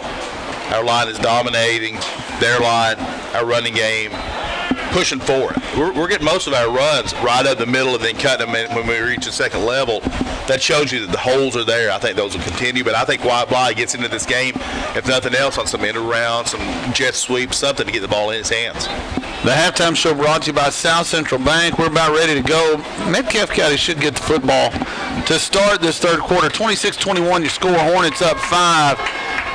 Here's an interesting thought. Eminence a little late getting down here. Push the start back about 10 or 15 minutes. It's 8:50 Central Time.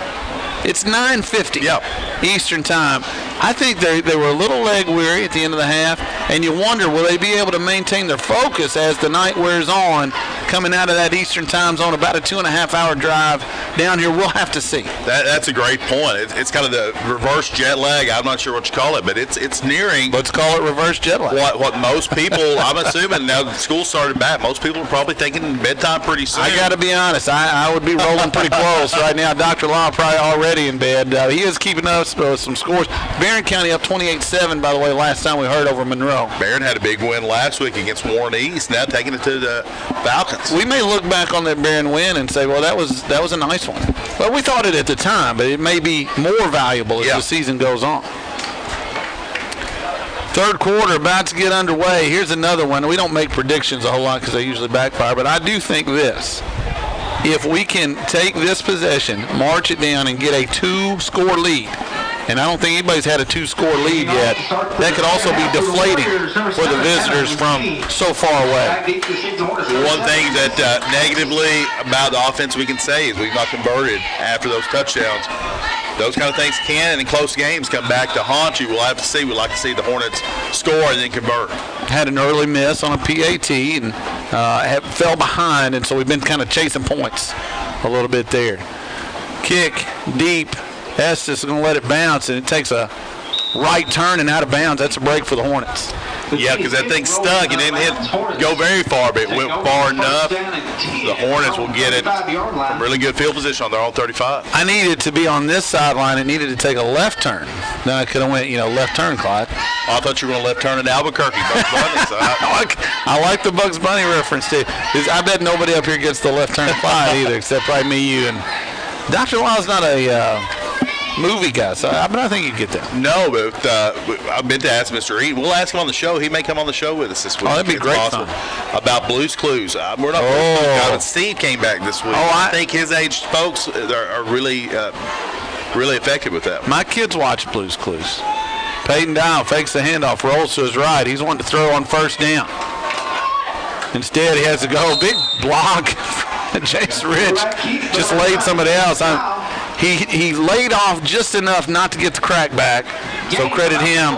Dial gets 4 on the run. It'll be 2nd and 6. Football to 39. That's Peyton Dial with his experience showing that he didn't force something, took what was there, took the 4 yards, and Jason Rich getting some valuable playing time here tonight. Made a catch. He's got to tackle that block, as you mentioned. Not only a good hit, but not dirty, not enough to warrant a flag. Heady play. They put the football at the 38. It's 2nd and 7. Handoff Brandstetter. Makes a man miss, but he's bottled up. Football came loose, but I think he was down. It's going to be a gain of a yard. It's going to be 3rd and 6, and so this drive's starting off just a little bit slowly. CT a little slow getting up. Kind of got tackled awkwardly, but I think he's fine. Going to give him maybe 1.5. It's going to be a 3rd down and 6.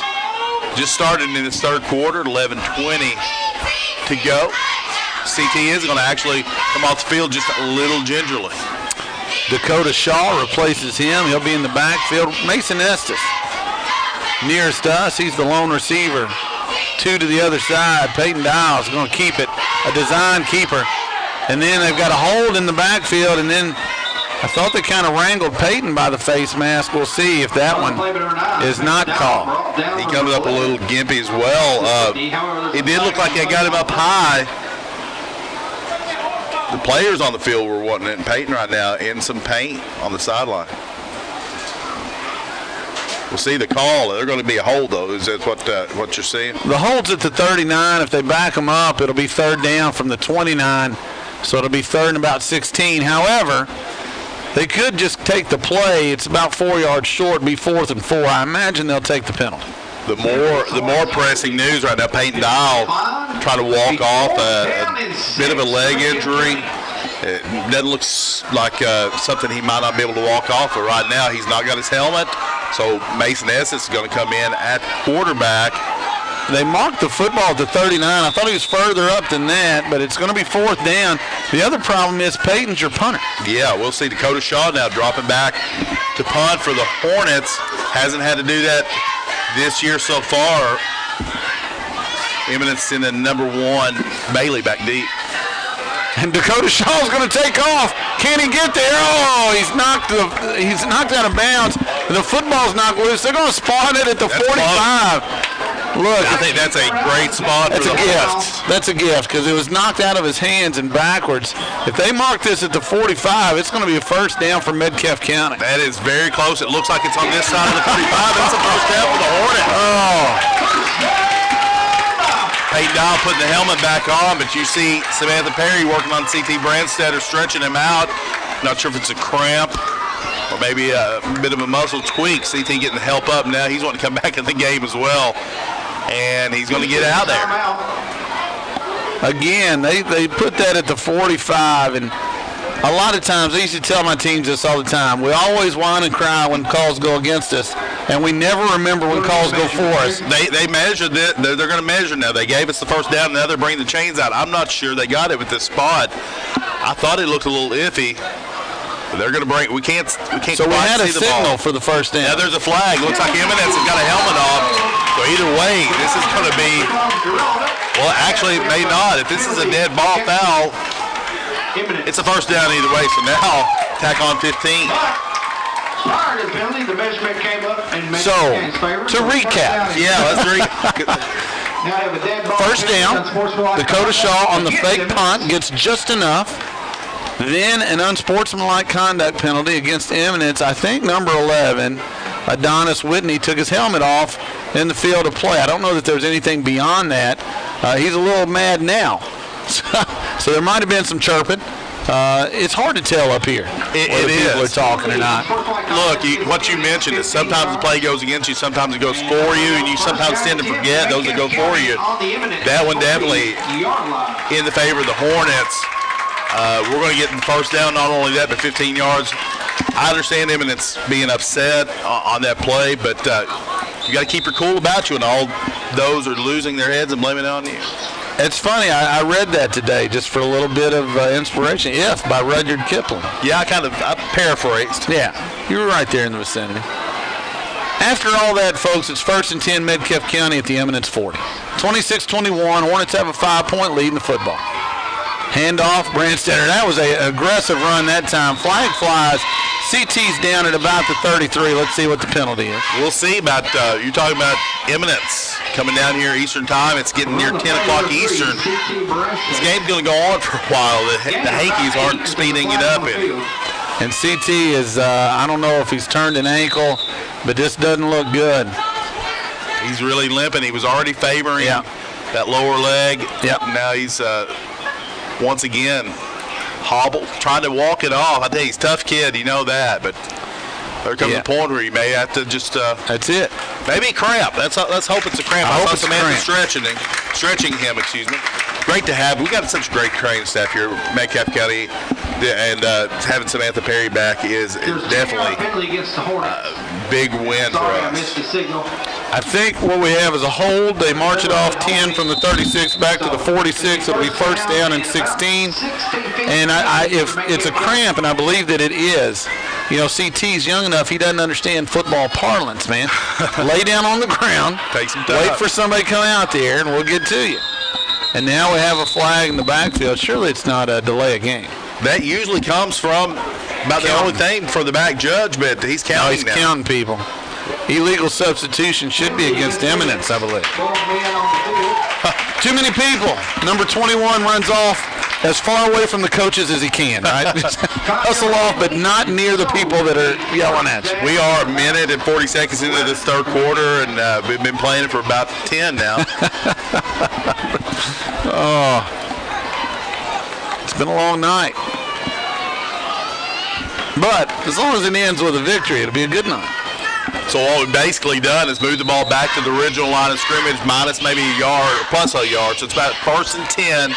10 minutes, 10 seconds to go in the third quarter. The Hornets have the ball. Dial rolls to his left. Throws it out there, trying to hit wide bly. It's incomplete. It'll be 2nd and 11. Wide fly, incomplete. Interesting route. I saw White cut out on that deep out, and Payton just threw it a little too far to the sideline. Trying to get him the ball. You appreciate what the coaches are trying to do. Just unable to get him open. And give Eminence credit. They've done a good job of blanketing what I think is one of the better players in our area. You got to wonder, too, White used to getting the ball, used to having a little athletic advantage, maybe a little frustrated out there. 2nd and 11, ball at the 41, Dial on a keeper. And what they're doing right now, Dial gets to about the 37, a huge pile-up down the field as people are trying to block and work. Well, that's your pancake blocks for your offensive line. 6 for the Hornets. Give Peyton Dial 5. What I wanted to say is they've got number 1, Bailey, who's spying on Wyatt, and now they've basically assigned 52, their best player, to crash on Peyton from the defensive end position, basically. And I'm no football expert. You two are the people. Mr. Eaton's still with us. He's an old football coach. Am I in the vicinity of correct about that? Because it looks like he's just coming off the edge and trying to hit Peyton. He's that last play. He came crashing hard off the backside down the line. I mean, I'm sure they talked that up at halftime because we've been killing them on that play right there all night long. Sure. Well, what's been happening though? They've not been bringing Reza through. Right. They've been bringing a slower lineman through. Peyton, where it looks like they're going to close up, but Peyton is too quick. They bring Reza in there. Reza's quick enough to get to his legs. Yeah. Peyton almost outran him on that one. Yeah. But just a little too slow to get away from their best tackler, as you mentioned. 9:33 to go in the third quarter. Hornets on the first drive of the second half have it 3rd and 6 at the 36-yard line in Eminence territory. It's 26-21. Hornets have a 5-point lead. Did you catch who called that timeout, by the way? It was the Hornets. So 2 left. Saw another Hornet limping off. I think we're already shorthanded, and right now can't afford any injuries. Yeah, I think Samantha Perry's still down here working with CT. Peyton Dial wants to throw, has all day, has a man wide open. Mason Estes, touchdown, Metcalfe County.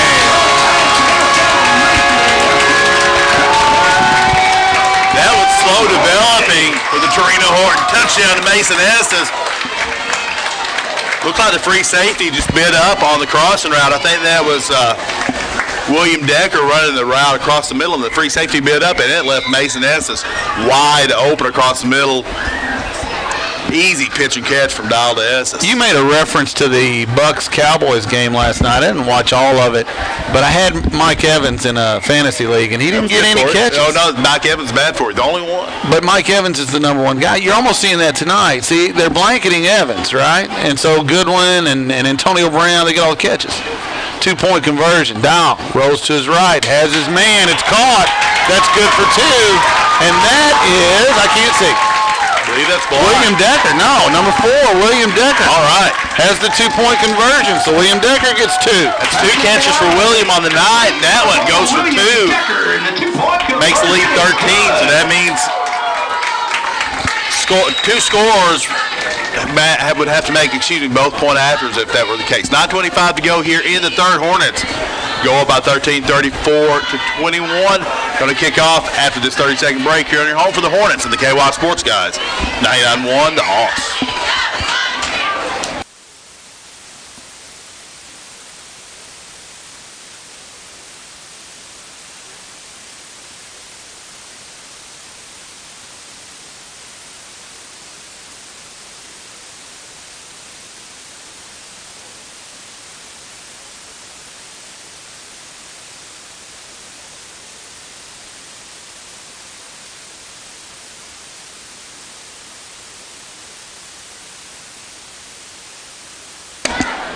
Great call. Welcome back, everybody. Coach Jay along with the Stock Tony, also joined by our halftime guest, assistant principal at the high school, Mr. Joseph Eaton. It's 34-21. Hornets have a 13-point lead, 9:25 to go in the third. And again, it's nice to have Mason Estes out there. Dakota Shaw, he's just pumping it out of bounds, basically, at this point. Kicking it to the 35, which is about where they get it anyway. So what it does is it keeps those dangerous return guys from getting loose. Yeah, and as I mentioned earlier, you're down.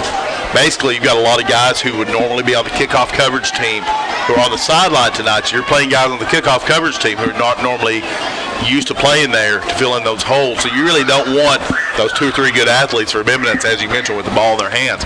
Saw Coach Larry again. Made the play on the ball with his man can catch, he can kick, he can hacky sack, he can do it all. I think he might be a kind of a low-key hacky sack star if he gets into the hacky sack circuit. Be interested to see how Eminence responds now. Got a bit of a bad break on that last possession, but then gave up a bomb. That was their fault. Somebody got lost there.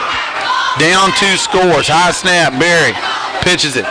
Saunders gets loose again. I thought he was in the backfield for no gain. Instead, he gets a first down to the 46. Mason Estes there on the tackle.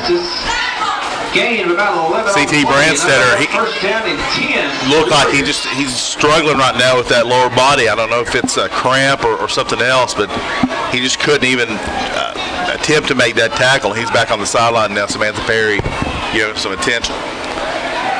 Look, it's tough when you're 14, 15 years old, you're a freshman. This is your first real big varsity contest. He's taking a beating tonight. There's no doubt about that. He's carried a lot of the load, and he's out there on the defensive side, too. As you mentioned, a lot of players tonight doing both sides. 1st and 10.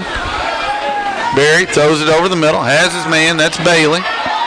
And I thought he might have lost the football. He did not. He has a nice game, maybe about 7 or 8 into Metcalfe County territory. Looked like Big Will Charlotte on the tackle. Tyler Neal also assisting on that tackle. Football at the 47. 2nd and 3. 8:51 to go. Clock runs. Third quarter. It's 34-21. Hornets have overcome what was once an 8-point deficit, now 13-point lead. But with the offensive firepower of this Eminence team, this thing far from over. Yeah, you can't score enough to make it feel real comfortable this early, especially. Still plenty of time for Eminence here. You want to make a big stop. Berry looks to throw again. Has his man again. First down inside the 40. That's number 11. Taken down at about the 39, maybe the 38. Adonis Whitney, the senior. To number 11, Adonis Whitney. By Neal and Estes. On that tackle. These guys leading the team, both with 4 so far here tonight. Mason Estes making a bid for play of the game, no doubt about that. Most definitely. He and CT Brandstetter are doing a lot on the offensive end, and then Mason on the defensive end, too. And then every week you overlook Peyton Dow, who just sits back there and tosses touchdowns and plays defense as well and punts and so forth. So, look, it's an embarrassment of riches, but it's a good problem to have. It's really nice to have. You see Peyton, by the way, back there in a safety position, not walking perfectly. So he's favored that leg a little bit himself. 1st and 10, handoff. Saunders up the middle. Has plenty of room. He stopped short of the first down. He'll have about 7 down to the 32. Looked like Jace Rich might have got a hand on Saunders' foot as he went by. I wondered how Eminence would respond down the 2 scores. They were blown out by Sayre, then they blew out Owen County and Fort Knox. They haven't really been in a close one, but give them credit. This is an impressive drive so far. Really a good answer for Eminence. When you've got Devonta Saunders, it's easy. I don't want to say easy, but it's a nice way to be able to answer back. 2nd and 3, football on the Metcalfe County 32. Eminence has possession. They're down 13. Berry, straight handoff this time, right up the gut. Still moving, breaking tackles, breaking more tackles. Pushed out of bounds finally at the 20. That's Saunders again.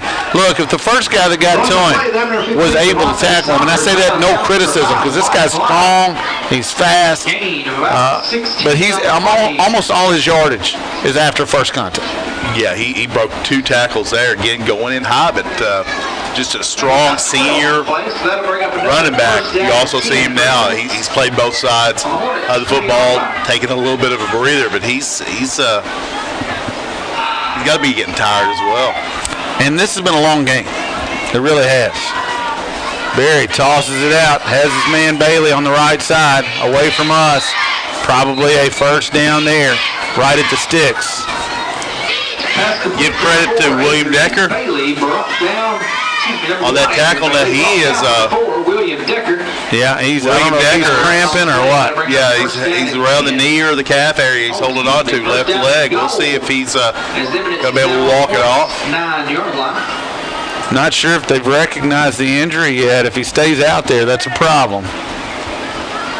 Need to see if they can get him off the field. Looks like he's going to try to stay out and play. So I think Bartley is noticing it, by the way. He's saying throw. I'm not sure if he's saying throw it to me. I'm out here. But they've changed it up. Bailey, you mean? Bailey, excuse me. Yeah. First down, Eminence. Handoff. Saunders stacked up. That's good defense there. He's inside the 10, but a short gain. And I believe, are we at first and goal? We are, right? Looks like it. Rich, I believe, on that tackle, as well as Dakota Shaw. Number 63 holding carry. See Chris Shaw back out there as well, number 60. Good to see him out there. Second down and goal from the 7. Second down and goal now from the 7-yard line. Holding carry also getting on that tackle. They stood him up, got him low and high. That's what you got to do. Get 2-3 guys game tackle. Really could use a stop right here. That goes without saying. But Saunders in the backfield with Berry, the quarterback. Straight pass play this time. They bring the heat, but over the middle. Saunders, touchdown. That's a good call from the Eminence sideline. Warriors make it 34-27, and they'll have the PAT coming up. We've seen Eminence. Obviously, when you got a back with the talent of Saunders, getting in the ball is paramount. We've seen him run those screens. That time just a middle screen. Right in the middle, 3 Hornets attack and didn't read it, and Saunders right there. Easy pitch and catch. Goes in for the touchdown, cuts it to 34-27, as you mentioned. So 7 points. We've seen Lucchini, good kicker, but it looks like they're going to go for 2 possibly. I'm surprised by this, to be honest, because the PAT makes it 6, a PAT again, and it's an interesting call, but they are going for 2. They just flip it to Saunders in the backfield again. He just changes directions. It looked like they had him dead to rights, and the next thing you know, he's in the end zone. It's 34-29. 5:56 to go in the third quarter. Hornets are up 5. Let's take a 30-second break. You're listening to Home for Hornet Sports, the KY Sports Guys, 99.1 The Hoss.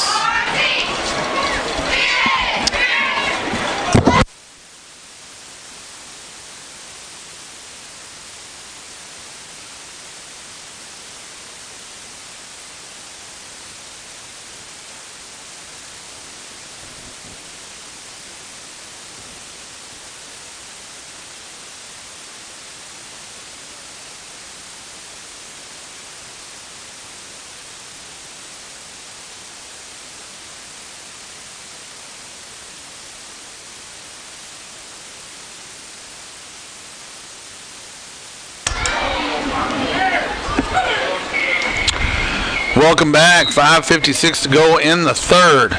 Eminence responds. They get 8. The touchdown pass from Berry to Saunders, and then the 2-point conversion, a run from Saunders. Cuts the Hornet lead to 5, and it feels like one of those basketball games that you've seen so many times where you get up 6 or 8, you think you're pulling away, the other team hits a 3. You think you're going to pull away, the other team hits again. You just got to keep scoring until the end. Every offensive possession magnified in its importance. And you said it before, there's no real amount you feel super comfortable with against this team. This team has quick play, quick score capabilities. That said, we've seen the Hornets last few offensive possessions pretty much owning the offensive defensive line battle, and Peyton Dial, CT Brentster are making a lot of impressive runs. Football teed up at the 40, and this time a little pooch, and this is trouble. If it bounces the wrong way, and it's going to be Eminence football. Eminence has the football at the 35. White Bly was trying to beat him to it. They tried it earlier in the game, and you could see it coming. It was just a dead sprint between White Bly and number 11, Adonis Whitney. A crash. Ball comes loose. Whitney recovers it. And that's a huge, huge play. Not only huge, is Wyatt Bly is also still down. Not sure. Good possibility. Maybe the breath got knocked out of him or something of that nature. Again, we hate to speculate, but right now Wyatt being tended to. He's sitting up. I think Coach LJ looking at him. Samantha coming out. Yeah, Joe Garrity's down there as well. Yeah. Football's at the 35-yard line in Metcalfe County territory. Eminence gets the ball back. Wyatt up now. That was a big collision right here in front of the Metcalfe County sideline. Wyatt got to it, but just a fraction of a second later, the Eminence player came crashing in. What a nice chip there, really. I mean, the kicker put it right where he wanted it. This reminds me of the game against Edmonton. Exactly what I was wanting to go to. The kicker who makes all the difference. This Lucchini guy has been a star. He really has. He's making the extra points. And we saw earlier the pooch kick almost worked that time to perfection. Last year at Edmonton, we're talking about the regular season game, not the playoff game. The Edmonton County kicker, when he kicked it deep, put us in some bad field position, and then he had a couple of those pooch kicks to spots where nobody was at. So Lucchini paying dividends here for Eminence. We talked about Eminence maybe being a little tired and the trip and so forth. Remember, our Metcalfe kids, not to make any excuses, but we're a little short-staffed tonight to have a few people out, and so you wonder, some legs out there that aren't used to maybe playing this many reps. Need a big stop right here regardless. It's 34-29, Hornets up 5. But Eminence has the football and they're threatening. And this time they just hand it to Saunders. Beats his man. He's to the 20. Cuts back. And he's going to score just as easy as that. Make it 35-34. Eminence has the lead back. That is ostensibly the same play we saw him score on in the first half. They get the whole entire flow going right. And then cut Saunders back on that little inside handoff. And then he's just got a couple of guys to beat. We've seen his quickness and his cutting capability gives Eminence a 1-point lead. Now, I guess you do go for 2 as well. Make it a 3. Oh, at this point, I think so. And again, I thought it was odd with the kicker they have that they went for last time, but then you look around and you look at Saunders and you look at Bailey and you look at Whitney and you think, well, I get it. Eminence will go for 2 again. Man, a long way to go in this game. 5:46 to go in the third. It's already 35-34. Looks like they're going to let Barry throw it. That's an odd call there. The pass goes out of the back of the end zone. And so the 2-point conversion is no good. 2-point conversion is no good. With 5:46 to go in the third quarter, we're going to send it back to the studio. Hornets down 1, 35-34. You listen to home for Hornet Sports, the KY Sports Guys, 99.1 The Hoss.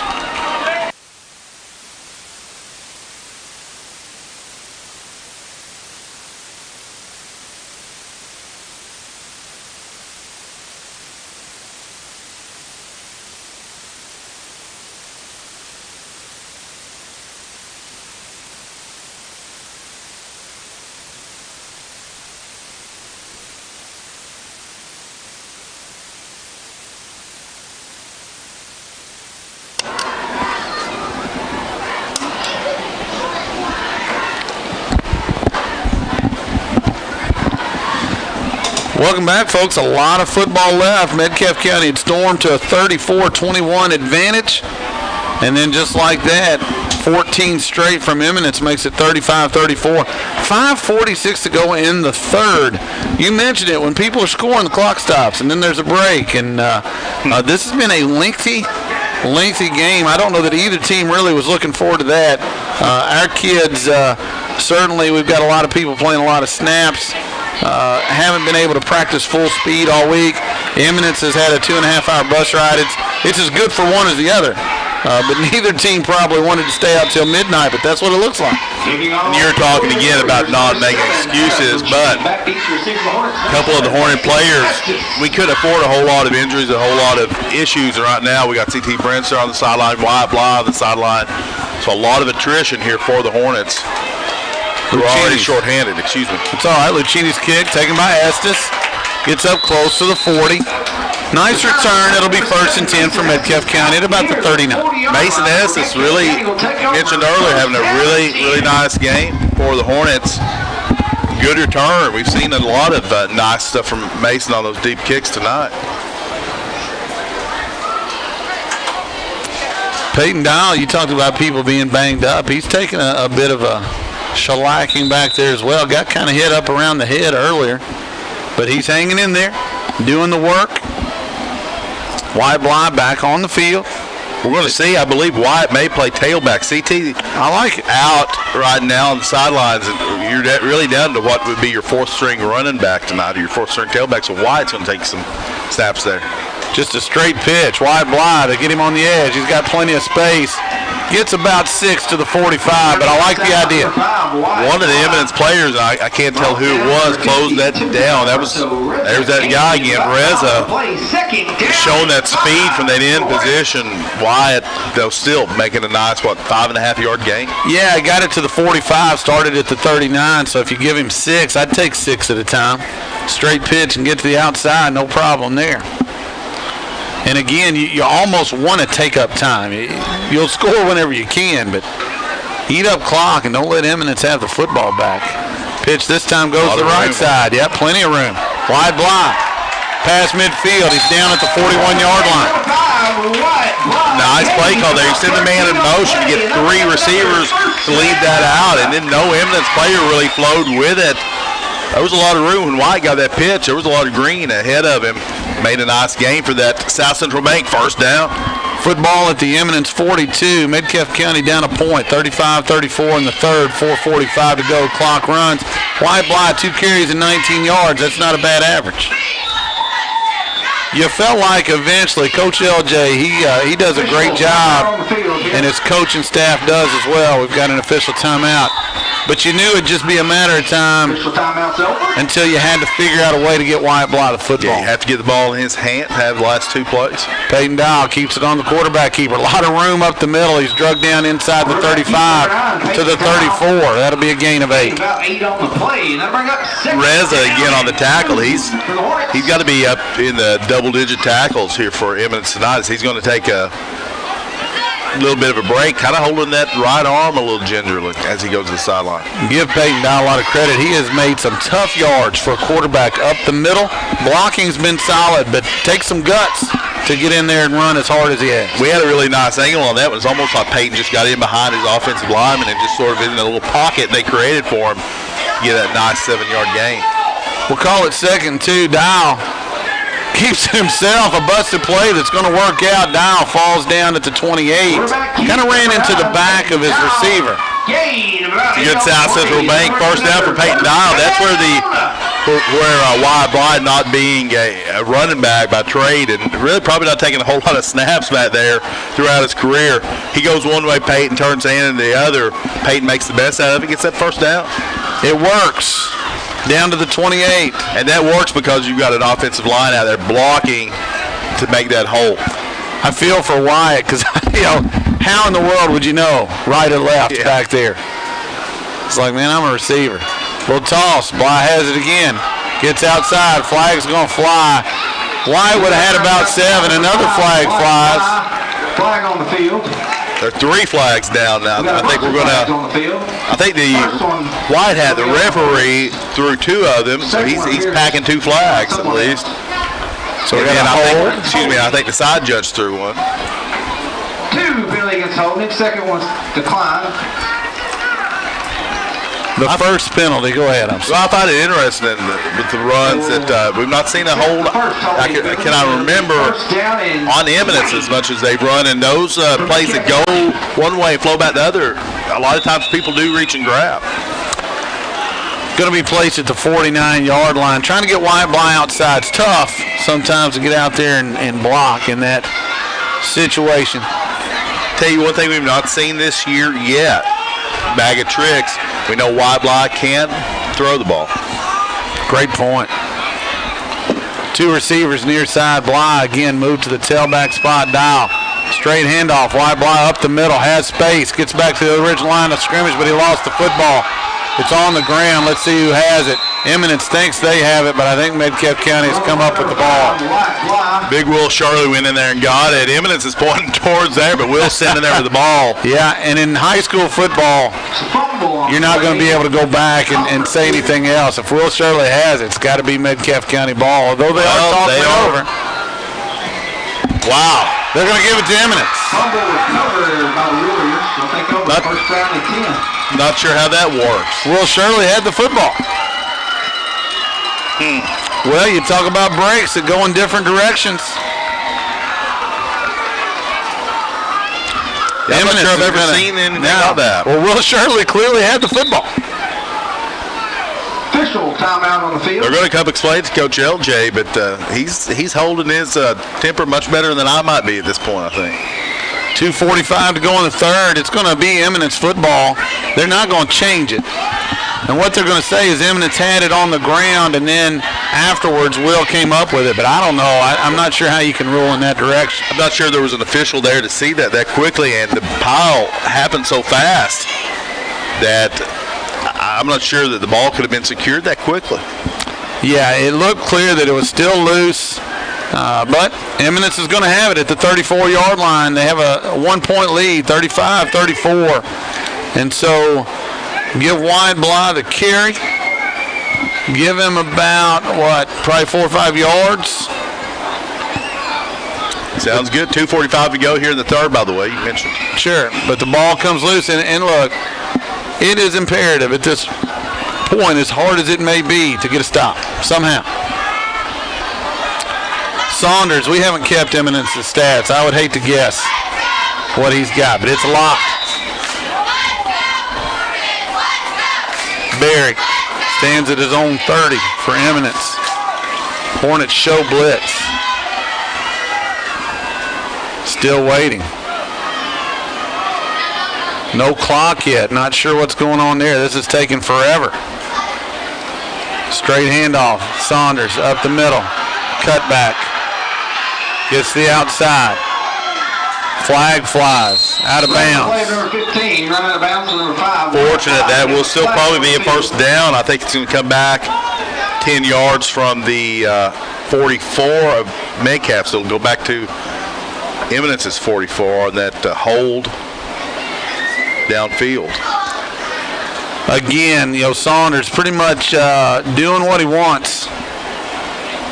It will be a first down, but they're going to march it back to the 46 in Eminence territory. 2:34 to go, third quarter. Clock in the back, 10 yards from the spot of the foul. Still, net result. Still going to be a first down by just a little, so Eminence have the first with 2:34 to go and the 1-point lead in this third quarter. 46-yard line. Been an interesting last few minutes here.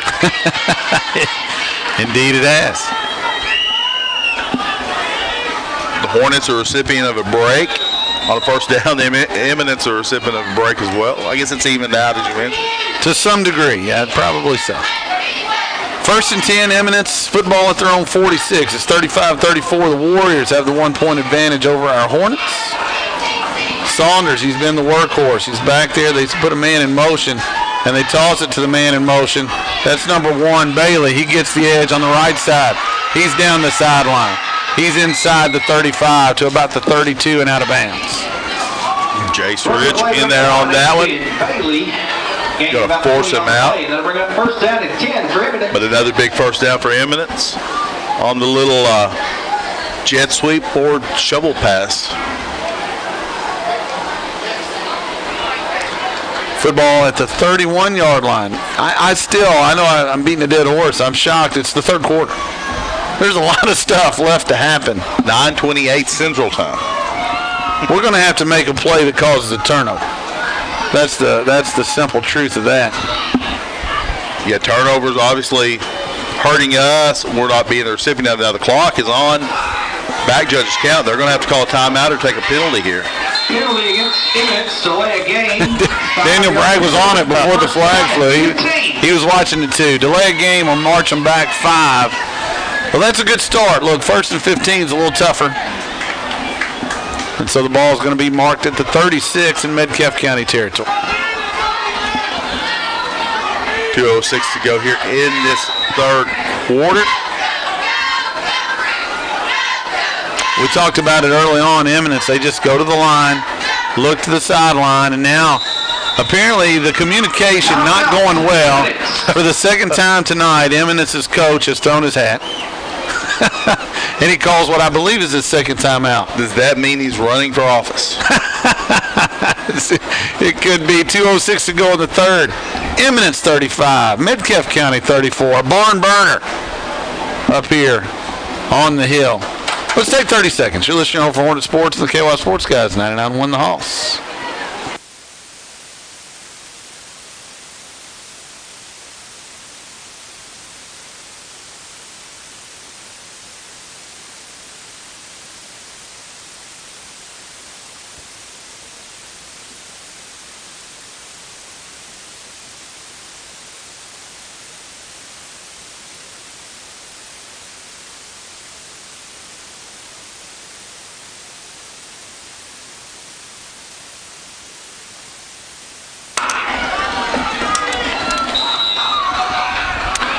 Welcome back, everybody. Eminence has it 1st and 15 at the Metcalfe County 36. A little pitch, and now a reverse. And spinning. Saunders breaks tackles again and again and again, and he's going to go.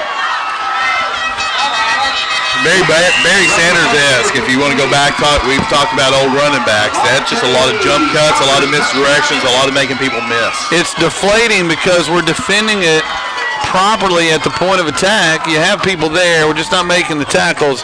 But then once he gets loose, it's all over. So make it 41-34, and I assume they'll probably go for 2 again. No?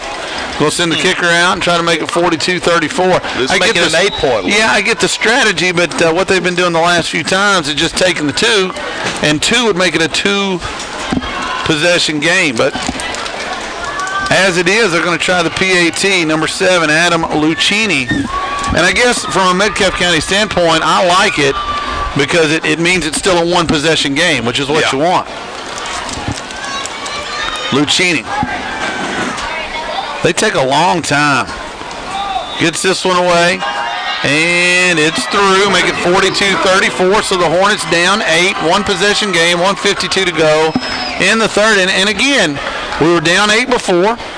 Then we were up 13. Yeah. And so lots of things can happen the rest of the way. We've got to figure out a way to get a stop defensively, though. It's 42-34, and we haven't reached the end of the third quarter yet. Let's keep it right here and maybe thank all our season sponsors. Yeah, I want to thank all of them. They're doing a great job. SCRTC, Daisy Mays Restaurant, Kentucky Farm Bureau, Tarina Horton, Metcalfe Drugs, Judge Executive Harold Stilts, Mayor Doug Smith, MC Shirt Shop, Miller Family Dentistry, Ma's Deli, South Central Bank, Kingsford Charcoal, Eminence Hometown Jewelers, Roadside Barbecue, Glass and Thompson Insurance, Evidence State Bank, Main Street Barbershop, and Berkshire Construction.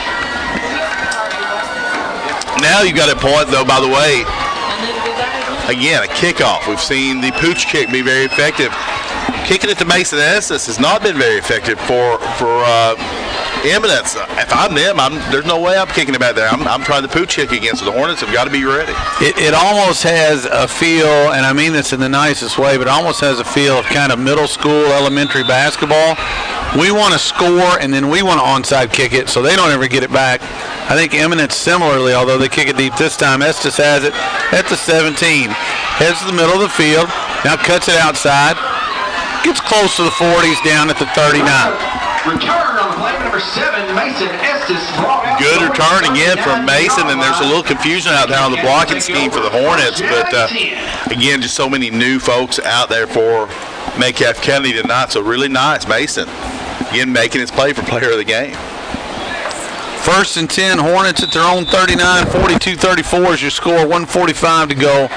In the third quarter, Hornets going left to right on your radio dial. We thank all of you for hanging in there. I hope you've enjoyed it. There have been times where it has been wild and woolly, no doubt about it, but it's been a fun one. Yeah, I think what you're saying is if you're tuning in right now, you hear 1:45, you're thinking the game's almost over. You still got a quarter left after this. Dial, straight handoff.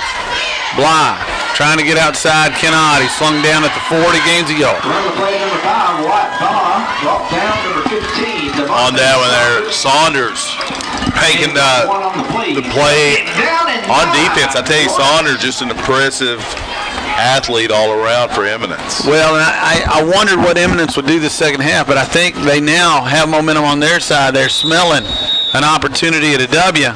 Timeout. Coach LJ calls at 1:16 to go in the third, 42-34 your score. It'll be 2nd and 9 when we come back from this 30-second break. You're listening home for Hornet Sports and the KY Sports Guys. 99-1 the Hoss.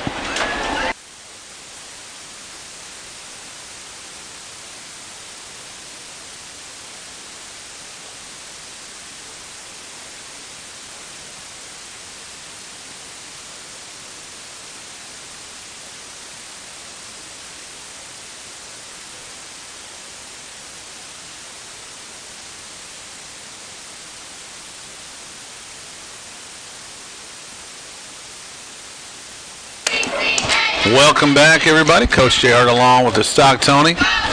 Now joined by the cross-country coaches. They're not on the air with us, but they're hanging out up here after a hard night at concession stand. It's always a challenge early in the year, especially early in the season. The concession stand gets warm. Well, you come up here and we got a nice fan. I can see why they might made their way up. I thought tonight would be a good night to be concession stand people, but then, I mean, this is like a 17-inning game about this. This thing has. Well, I bet we sold out of something. We did. Sold out of everything. Well, it's good to see that the crowd came hungry. 2nd and 9, football on the 40. Dial has it, pitches it. Bly looking down the field, throws it up to the heavens, and that's going to be picked. Adrian Bailey has the football at the 45 and now the 50. And he's going to be hauled down, I believe, at the 45. And so you said they might go to that, but Eminence was wise to it as well, the pass underthrown. Makes you wonder if they watched some film from last year. I'm not sure because we've not tried that this year so far. They had it read out perfectly, double coverage, and just picked that one off. And now Tyler Neal coming up a little gimpy. Look, we can't. Again, Coach LJ's not going to make excuses. We hate to bring things up. We came in way short-handed. We've got 3 or 4 guys, 3 or 4 of our main guys now limping around. It's been a tough night here for the Hornets. Tyler's staying in there, toughing it out. He's a tough kid, but it's just going to be. It's just really tough when your players just can't get going out there. 59.6 seconds left in the third quarter. 42-34. Eminence now up 8. They've scored 21 in a row. Little pitch to Saunders, and this time he's wrapped up. He's going to get about 5, but that's about as good as we've done. Run the play, number 15, Devonta Saunders, gain of about. Seeing who made that tackle, I believe it was Dakota Shaw. Down at 5 for Eminence. Still bring up 2nd and 5 as we click away the third quarter, now under 40 seconds. Probably one more play here. The Eminence Warriors, 8th region basketball folks. 1A school, but a long-time 8-man football powerhouse. Used to be a pack rival. Snap is back. Barry tosses it out. He's got his man Bailey. Makes a man miss. Snowed under at the 32. It'll be 1st and 10 Eminence. Jace Rich, Wyatt Bly combined on that one. We'll go for a first down, however. 7 on the play, then we're going to first down and 10. 9.8 to go. I'd say Eminence will let this one click down to the third quarter end. I believe you're right. 42-34 is going to be your score. Eminence will have it 1st and 10 at the Metcalfe County 32-yard line. When we come back, we'll have maybe some stats if I can add that quickly. We'll see. Fourth quarter coming up. Stay with us. 30-second break. You're listening home for Hornet Sports, the KY Sports Guys. 99-1 the Hoss.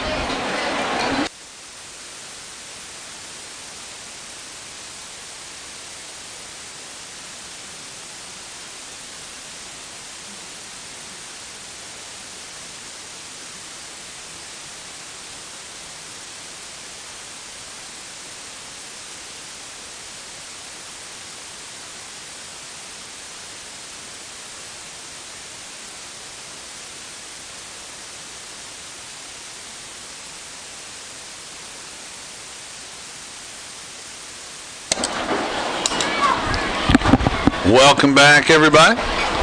12 minutes to go in this football game. if you're just joining us, the third quarter score, this is not fake news. And no. 42-34, Eminence up 8. They have 3 guys that can flat out burn it. And it's been a struggle. Tackle them. Saunders, chief among them, but Bailey and Whitney, no joke either. Our Hornets have to find a way to get a stop here. You mentioned a turnover would be like the number one thing you want to see right here, but barring that, a stop would be huge. We can score. We can score in bunches, but we've got to get the ball back. Right now, Eminence eating up a little bit of clock. First play of the fourth quarter, just a straight toss. Saunders, Tanner Jesse gets in the backfield and knocks him down for a big loss back at the 37. We've seen Tanner do that a few times. Fight off a block, keep his position, and then get Saunders. Tanner, strong enough to tackle Saunders up top, and at top, just a nice fight of the block and tackle by Jesse. Got distracted there. Oh, that happens. That will happen. 2nd and 15. And now you hope that kind of knocks Eminence off track here. And they're going to go to the air. Getting in the back. It's intercepted. Chase Rich has the pick. Catches it at the 35, gets it to the 43, maybe the 44, and there, the Stocktonians, the turnover you were hoping for. What we needed, and I couldn't tell, was that Tanner Jesse and maybe Holden Carey getting some pressure on the middle. And I was almost ready to say earlier that Barry has played a really good game, managing the ball for Eminence, and then he throws that one right to Jace Rich, who makes a nice catch from that little run back too. I rarely second guess folks. I know he just got snowed under by Tanner Jesse, but really the play calling, I think, very simple on the Eminence side. Even 2nd and 15, I don't know that they had to go to the air, but they did, and we're thankful. So Metcalfe County has a little bit of second life here. I'm counting right, by the way. Eminence may only have 10 players up there. Well, that makes it even better. Wyatt Bly tries the right side and gets past the 50 to the 49. That'll be a gain of 7. It'll be 2nd and 3. Gain of about 7 on the play. 2nd down and 3 for the Hornets. Still only another sending the 11th man back on number 11, by the way. It's usually more successful when you have 11. In soccer, you see that sometimes. You get the red card, you play 11 on 10. Yeah, or hockey. Well, that's true, too. Okay, they're sending me. I thought Decker was going to, Mason S. was going to be by himself out here. 2nd and 3. Dial has it. Dial's going to keep it. Dial will have plenty. Gets to the outside. Can he outrun number 11? Gives him a little okey-doke and is out of bounds, and then tries to go for the late hit there. And Peyton Dial, I think, may have tripped over Tyler Neal, who was stretching on the sideline. And now Peyton Dial is down. Just been one of those nights, again, where you can't afford to lose anyone, and a whole lot of Hornets are having some issues, and Peyton seems to be in a lot of pain right now. 10:20 to go in the fourth. It's 42-34. We're going to have a timeout on the field. Let's take it back to the studio for 30 seconds. You're listening home for Hornet Sports. The KY Sports Guys 99.1 The Hoss.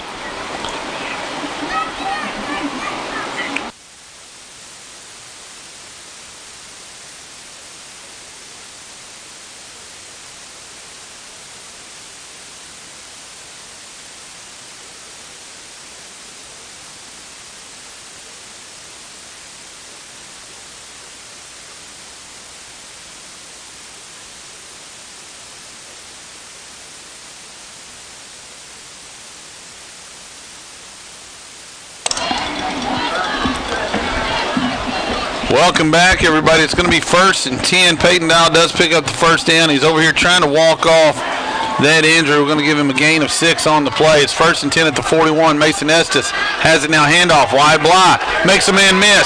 Cuts up through the middle. Almost broke it. He'll have a first down to the 28. Bailey, the only thing that kept Wyatt Bly out of the end zone on that one, but a nice, successful run. Estes handled the snap, got it to Bly. That's a good South Central Bank first down for the Hornets. Mason Estes put in a tough spot right here, but he's had a great game. That Bellevue game, Mason got to play the entire second half. Valuable experience coming in to play right here. Estes keeps it. He has a big hole up the middle. He's hit hard inside the 20. It'll be second and about 2. That's been the theme of the night. The Hornet offensive line still of the middle, giving plenty of room for these running backs and quarterbacks to be able to run 9 yards. Nice, as you mentioned, nice chunk of yardage to pull off here. 9:30 to go in the fourth. Hornets down 8, but on the drive. Again, Peyton Dial has his helmet on. He's sitting over there waiting, hoping to get back in, I'm sure. He's been fighting lower leg stuff all second half. Now he's just trying to, looks like maybe stretch out. Could be cramps as well. Estes has it. Going to keep it. Should have the first down. Makes a man miss. Gets outside. Slung down short of the 10-yard line, I believe. That's a first down. It's South Central Bank first down for Mason Estes. You got to wonder, both of these snaps have been a little bit low. Is there a possibility Mason might be just a little farther back than Peyton? I do. I think it's maybe where people are lining up sort of issue. So keep an eye on the snaps. You got to make that successful first, and if Mason has to go to the knee to get it, he automatically downs it there. In the maroon zone, 1st and 10 at the 11. Mason Estes, the quarterback, has Bly behind him. Estes has it. Hands it off. Bly gets outside. Has a chance. Makes a man miss. Heading towards the end. Oh, my goodness. He's in. Touchdown, Metcalfe County. Bly with the Tarina Horton touchdown to bring the Hornets within 2. Look to tie it up here with a 2-point conversion. Man, what a great run. What a great night offensively. He was heading towards the sideline about 2 yards short of the end zone. He just stopped, and everybody just went right by him, and then he walked into the end zone. Just a brilliant play by Wyatt Bly. Seeing why he's one of the best around. It's 42-40, and now a 2-point conversion that looms large because in tennis terms, we're back on serve. Great cross-sports reference. Thank you so much. Estes, quarterback, has it. Going to try to keep it. He's in trouble. Keeps his feet, but he can't get there. And so Eminence gets the stop that they needed. 8:33 to go, long way, 42-40. And now would be a really nice time for one of those onside kick bullets at one of the front guys. You're going to have to figure out a way to get it back without letting Saunders touch the football. That, obviously, the Jace Rich interception was huge. What you said, you give Saunders the ball for your Eminence and make the Hornets stop him.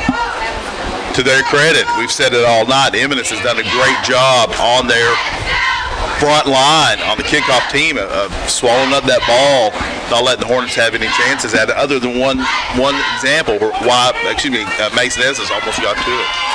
8:33 to go in the game. It's 42-40. Eminence has a 2-point advantage. Give credit to your Hornets here. This is a group that had to miss last week. They've dealt with some illness. They've got some guys out. They've had some key injuries tonight. They have not let up, and they've not quit. And again, Eminence at the skill spots, very talented. And you've ostensibly got your 5th-string running back, who's your number 1 wide receiver, but your 5th-string tailback is Wyatt Bly, because Tyler Neal would be in there tailback, but he's been injured, CT injured. And you did that with also your 2nd-string quarterback, as Peyton Dial got hurt too, a lot of it at least with Mason Estes. The Hornets are showing a lot of tenacity here, and keeping it within 2 and still being well within this ball game. Plenty of time left. Plenty. We've seen crazy, crazy things happen. 42-40 is your score. Eminence up 2. Dakota Shaw puts it on the tee at the 40. The Hornets moving right to left. He'll be kicking the football right to left on your radio dial. Eminence not have anybody back very deep, so they're expecting something. Would this be a time? Would this be a time to just boot it over their head and hope that you can run it? The danger is if 15 beats you to it, it'd be a real struggle to catch. He does back up now a little bit, and I think it's 11 back there at the 30. That's the deepest man for Eminence. 15's over by the sideline, so anything towards our sideline should be okay. That's where they kick it, and this time it does skip around. It's still on the ground. Still on the ground. They've blown the whistle. That's Metcalfe County Hornet football. No other way around that. Well, we say that, but looks like a Hornet comes out with the ball. We'll see if we get it. It's Metcalfe County ball, and there you go, folks. 1st and 10 at the Eminence 38-yard line. I think that was Wyatt Bly. I'm not 100% sure. I think it was Wyatt Bly who got to that one on the fumble recovery. Well, onside kick recovery. And good kick by Dakota Shaw right there. Skipped a little bit. Eminence had done such a good job fielding it, but that time couldn't quite get it. Had to have it right there. That's one of those where you're sitting around, you're like, I have got to roll a 7, and did. You rolled it. Looks like Peyton Down. Back in. Handoff. Bly. Right side. Gets outside. Cuts it back. Should have a first down.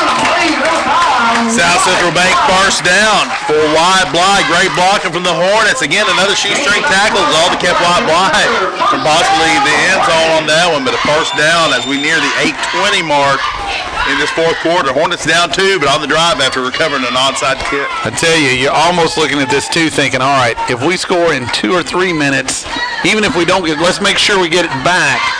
I don't think you can have an 8-minute drive from 27 yards. No, I feel like you're playing checkers. You're looking or chess. You want to have it last. The next move. Yeah, you want to have it last. Down, keeper, being chased down. He didn't get much there. It's going to be 2nd and probably 10. We'll see if they gave him any forward progress. He ends up behind the line, and actually I think they maybe give him nothing. No gain. Thought they were giving him some. It looked like the fish pulled up, but he kept walking backwards. Yeah. 2nd and 10. And again, Peyton Dow's just gutted it out tonight. He's out there giving it what he's got. And Tyler Neal coming in now. Good to see him back on the field. Wyatt Bly then toughing it out there. C.T. Branstedter's been out most of this half, and, man, he was just crushing people earlier. 42-40, your score. Eminence up 2. 2nd and 10 Hornets at the Eminence 27. Down. Quick throw. Has his man. It's caught short of the first down, but a nice gain. It'll be 3rd and short inside the 20. That was to Estes out there. That's complete for number 9, Peyton Dow, to number 7. Hey, you're talking about Dials' ability to make those passes. Mason Estes has become quite the route runner. Very precise routes. Gets out there, just hooks back. Offers up the target. Peyton hit it. Right now, the offensive line, this is a strength of ours, needs to open up a hole to get us 2. Estes split out near side. It's 3rd and 2 from the 20. Peyton down. Handoff. Bly, big hole. Down to the 10-yard line. Should be 1st and goal. Hornets. South Central Bank first down for Wyatt Bly. And the Hornets keep saying, big hole. Big hole to run through. Offensive line, give those guys credit. Opening up those holes. In the maroon zone, Hornets looking to take the lead. And to be honest, when it got to 8, I was a little worried. But right now, an opportunity to get that lead back. 6:15 to go in the game. Down. Handoff. Bly, great cut. Heads towards the end zone. Dives. Touchdown, Metcalfe County.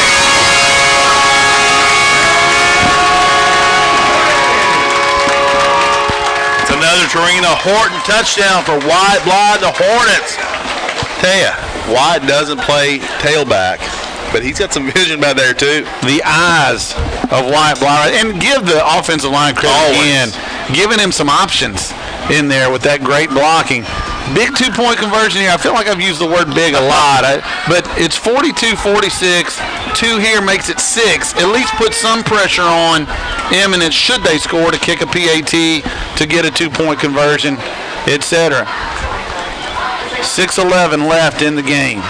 Peyton Dial and Wyatt Bly in the backfield. They hand it to Bly. That's easy money. Wyatt Bly's in for 2, and it's 48-42. Offensive line doing a great job, I tell you. Jace Rich, heck of a job moving a player out. Put him on the ground. A lot of guys stepping up here tonight. A lot of guys maybe getting their chance to prove. Jace has been really impressive here. Got that interception that led to the touchdown. earlier, and that time, great block. Just cleared so much space. I could have even made that one in, I think. 6:11 to go. Let's take one more quick break. Hornets up 48-42. 30 seconds, and we'll be back. You're listening home for Hornet Sports with the KY Sports Guys. 99.1 The Hoss.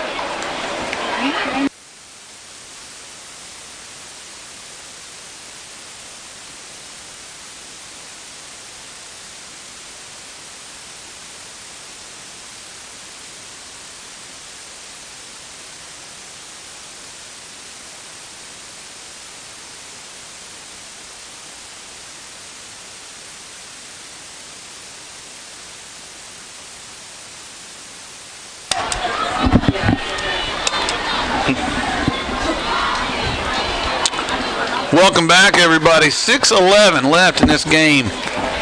No matter how this ends, Metcalfe County's shown a lot of heart tonight. 48-42. They've come from behind twice now. Unbelievable. Take the lead by 6. Gritty, gutty performance from the Hornets here tonight. A Scotty Skiles-like performance. Very much so. Again, already men down to start, losing integral parts or having integral parts coming up with some injuries. So they're fighting it out. They're toughing it out.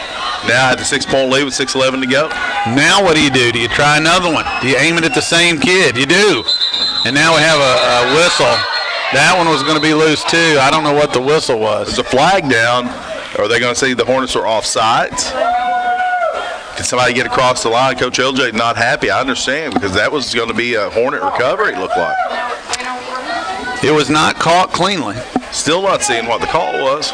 Back judge should not blow the whistle to set the play. Okay, so the play was not set beforehand, so that's no real penalty, but I thought I saw a flag. Maybe I just dreamed that. I think you saw the tee flying at about the 48, so I'd hit it to him again. They're closing up over here. Dakota put it right over the first line of Warriors, right? Dropped it in. Still a lot of green to play with back at about the 30. Now they move a guy that way. I don't want to kick it wherever 15 is. I don't see him out there at all. They're in the middle now, so they definitely don't want to put it there. That's the kick I like. It's over everybody's head. It lands at the 20. It's still loose. They still don't have it. And finally, it's fallen on by Eminence back at the 13. That's great. That was a heck of a kick right there. Now, wide coming up a little late. Yeah. Again, we just got to get to the end of this thing and get off the field and get healed up a little bit. Hopefully we do that with a victory, but right now, people just getting banged up. That said, Dakota Shaw with a heck of a kick. It caught the Eminence players off guard. I think probably, even though it gives them bad field position, Eminence did the right thing by falling on that and not trying to pick it up and take a chance on fumbling it. Football at the 13. Eminence has the ball, but the Hornets have the lead. It's 48-42, 6:06 to go in the game. Now, the only bad news is, and it doesn't matter where you are, he's still explosive, but it almost gives Saunders more room to roam. That's where the football goes, just a straight pitch. Has a hole, gets outside, gets a block, and one man to beat. And there you go. It's an 87-yard straight pitch touchdown for Saunders. Devonta Saunders, touchdown, Eminence. And just like that, 5:51 to go. We're tied up at 48. He got wide on the sideline as over here still being checked out. Tyler Neal was trying his best, but look, that's just a quick player out there for, as we've seen time and time again. I'm not sure how many touchdowns he's even got, but is it 6? We're up 5, 6? I haven't been counting, but I'd say it's a lot.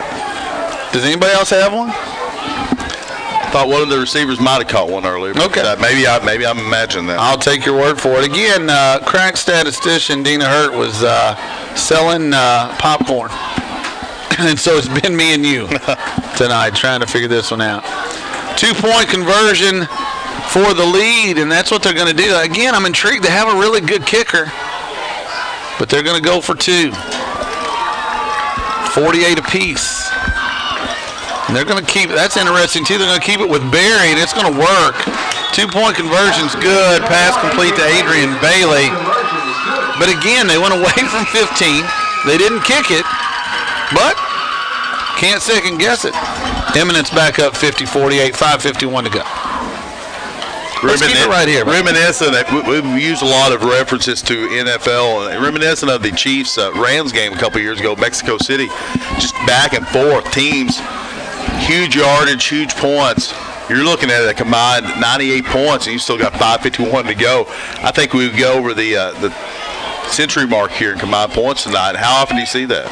I don't know that I've ever seen it. Do you recall seeing it? And not lopsided affairs. Yeah. Maybe you see something, 60-something to 30-something. But for this to be a 2-point game with 5:51 to go in regulation and have 98 points on the board, certainly a night that you can remember. Yeah, it's been a wild one. It's been a fun one.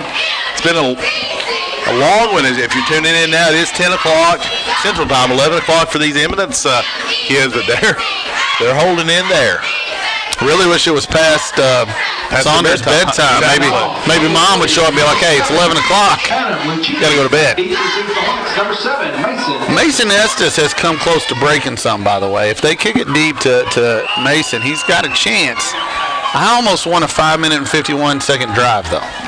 Be nice. There is no shot clock in football, so. True. Adam Lucchini kicks it. Jace Rich looking for it. Now Estes has it. Gets by a couple of guys up towards the 30. That's where the Hornets will start. Not terrible field position for the Hornets. 70 yards between them and the lead. 5:50 to go in the fourth. And again, Eminence has not shown very much ability to stop us. Wild Bly coming back in the game here, putting his helmet on. Got checked out. He's ready to go. This guy's toughing it out. We said it before. I don't know if we can say it enough. They're all just leaving it out there. Again, you just haven't had. One of the things that makes our team so good is you got a lot of good players. You can rotate people in and out. You don't have to put a lot of stress on people. That's not been the case tonight. And you're coming off a couple of weeks where you haven't had a whole lot of practice time. I know it's all excuses and whatnot, but it makes a difference. Dial hands it to Bly, up the middle, still going, has a first down. That's exactly what you want right there. See Big Will Shirley down the field blocking. Get big holes. Wild Bly with great vision. You get a South Central Bank first down with 5:40 to go here in this fourth quarter. It would take some guts to do it, but I would almost wait until the guy had his hand up in the back to snap the football on every position. I would want to wind this sucker down. 50-48 football at the 41-yard line. Metcalfe County down 2, 1st and 10. Has the football in the handoff. Wide Bly gets to the outside. Has plenty of space. By a man. Stays in bounds. Has a first down in Eminence territory at the 44. Another big South Central Bank first down. I saw Chris Shaw pulling, get a great block. Another player for the Hornets, couldn't tell, one of the linemen, I believe.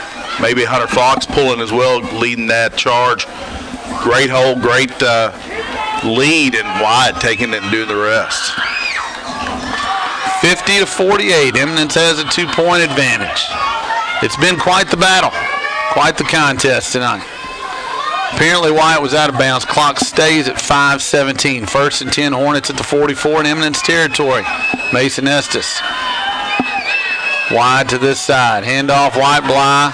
Spins. He'll be stopped for no gain. Run the play number 5, White Bly. Bly a little slow to get up here on this one as well as we near the 5-minute mark. Hornets will have it here, 2nd and 10. Play, 2nd down 2. For the Hornets. Again, it's one of those two. You want to get some, you want to stay in short yardage, but 2nd and 10 has not been a huge issue for either side. No, you've got 3 downs here to get those 10 yards still. You've proven, your offensive line's proven to still be able to push the defensive line of Eminence back time and time again. 4:30 mark, 2nd and 10. Peyton Dial has it. He's going to keep it. Heads back and gets a couple of yards to the 43. Let's give him one. Looks like Dial, once again, a little slow to get up, but he's making it now. A little help from Fox. So he's going to come over and get the play. 3rd and 9, 4 minutes, 10 seconds to go here.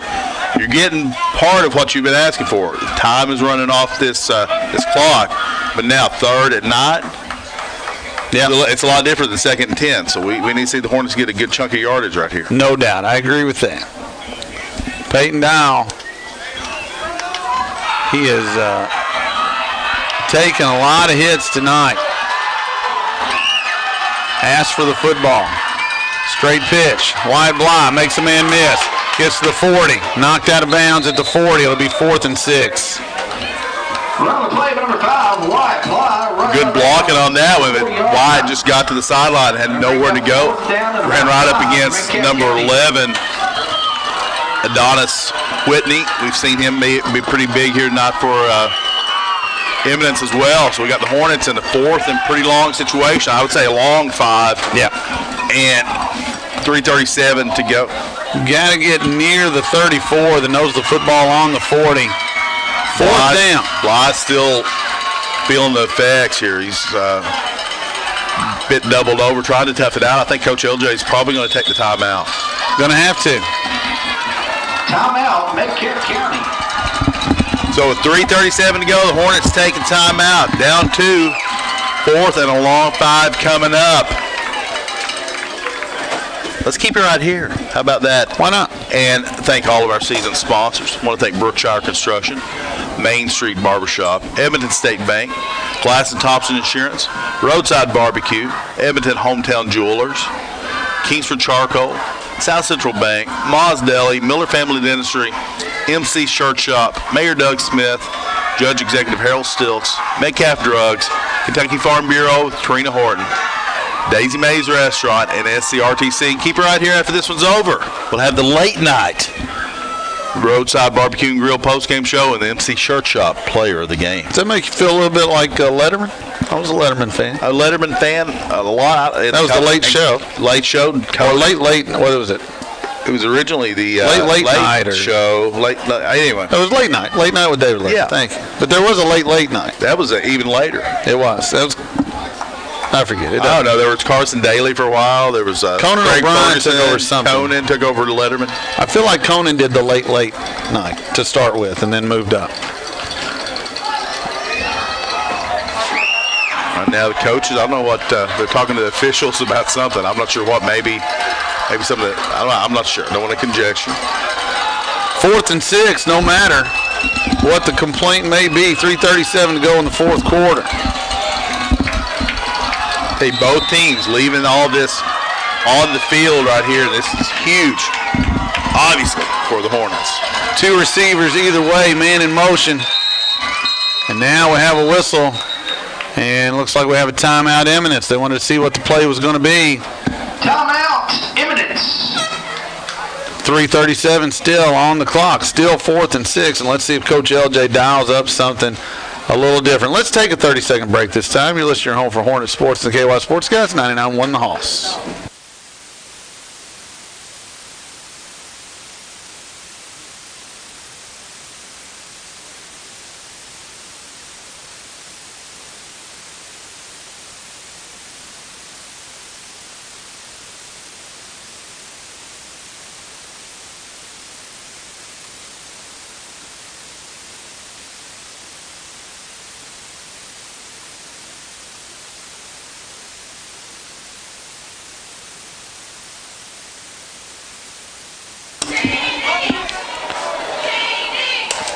Welcome back, everybody. Eminence took the timeout last time. See if they come out in the same formation, try to run the same play. Tyler Neal standing behind Peyton Dial right now. Mason Estes on the near side by himself. Goes in motion the other way this time. Dial has the football. Tosses it back. Bly has a man out there, but it's picked at the 20. Trying to hit Dakota Shaw, but give number 11 credit. Adonis Whitney makes the play. 3:28 to go. Eminence up 2. 27-yard line. Actually cost Eminence a few yards on that one by intercepting it, but still, they'll take over with 3:28 to go, up to. Thought that one had a chance, just underthrew it slightly, but again, you got to give Adonis Whitney, I think, credit on that play. Yeah, Eminence has made a couple of really nice interceptions. He got there with the hands and made a nice catch on that one. 3:28 left. I don't think we have a ton of timeouts left. One, maybe two. I think one. I think one as well. Love to get a strip. Yeah, you got to get a turnover right here in some form or fashion. Maybe on some sort of cutback. We've seen so many cutbacks from Saunders, and the ball maybe out there, maybe get a strip. Handoff, Saunders. You know it was going that way. And he is thrown backwards but stays on his feet. Ends up getting some yardage, about 3 or 4. It'll be second down. Rich lost number 7, Hunter Fox. Jace Rich, Three on the plays. Hunter Fox combining on that tackle. You saw him thrown backwards. I was getting a little nervous again. You know, we've seen that so often. That's usually when he breaks it. Football at the 32. Let's call it second and about, let's say 6, a long 6. We've seen Eminence do this quite often, get up to the line and use the time. This time they're definitely not going to be in any hurry. 2:44 left in the game. Eminence up 2. They have the football at their own 32, second and 6. Saunders has been a beast. There's just no doubt about that. I assume they'll just keep it in his hand. Straight handoff this time. And he's up the middle and stuffed. And so it'll be third down. Gets about a yard, so 3rd and 5. Will Shirley and Chris Shaw combining on that tackle. I tell you, we've not seen him stop like that very often. He's got to be tired. He's not really showing the effects of it. But he can't be. He can't. Excuse me. Tried to listen to the game. The game was a little bit, but he's got to be tired. He's had the ball in his hand so often. Also come through on the defensive end. Well, if you can stop him from getting to about the 37 this time, it'll put Eminence in an awkward position. They have not punted all night. Will they let Barry throw the football? Minute 50 to go. No, just straight pitch. Getting into the outside. And first down, past the 40, up to the 41. Tell you, it's obvious that Saunders deserves a lot of credit. Eminence has blocked him pretty well. They had that blocked out nicely where you saw Tanner Jesse almost break through. He fought off the block, but they just got outside of him enough on that one. And Saunders effectively, without a turnover, I think probably iced it for the Warriors on that one. With only one timeout, they can pretty much go victory formation at this point. The only thing you can think of right now is a bobbled snap. Unlikely. 1st and 10 at the 42. Need to snap it. They do snap it and take a knee. 110. Yeah, I don't know if we'll even use our last timeout. The clock runs down. Eminence up 50-48. It's been quite the game, but you got to give credit to the skill players for Eminence. Saunders has been a difference maker. Couple of interceptions as well. Saunders is a guy that, next year, I'm not sure if he's got any offers, but you may see him be on the field for someone next year on Saturday. Snap comes, kneel down. We're under 35 seconds, and that should do it. Metcalfe County, a valiant effort tonight, but they're going to come up 2 points short. Eminence will get the victory. Your final score tonight, Eminence 50, Metcalfe County 48. Stay with us. The postgame show brought to you by Roadside Barbecue and Grill. We'll have the NC Shirt Shop. Player of the game. We'll get you some stats as well. All of that in a couple of minutes. Let's take a 2-minute break, and we'll be back with postgame. You're listening on for Hornet Sports and the KY Sports Guys, 99.1 The Hoss.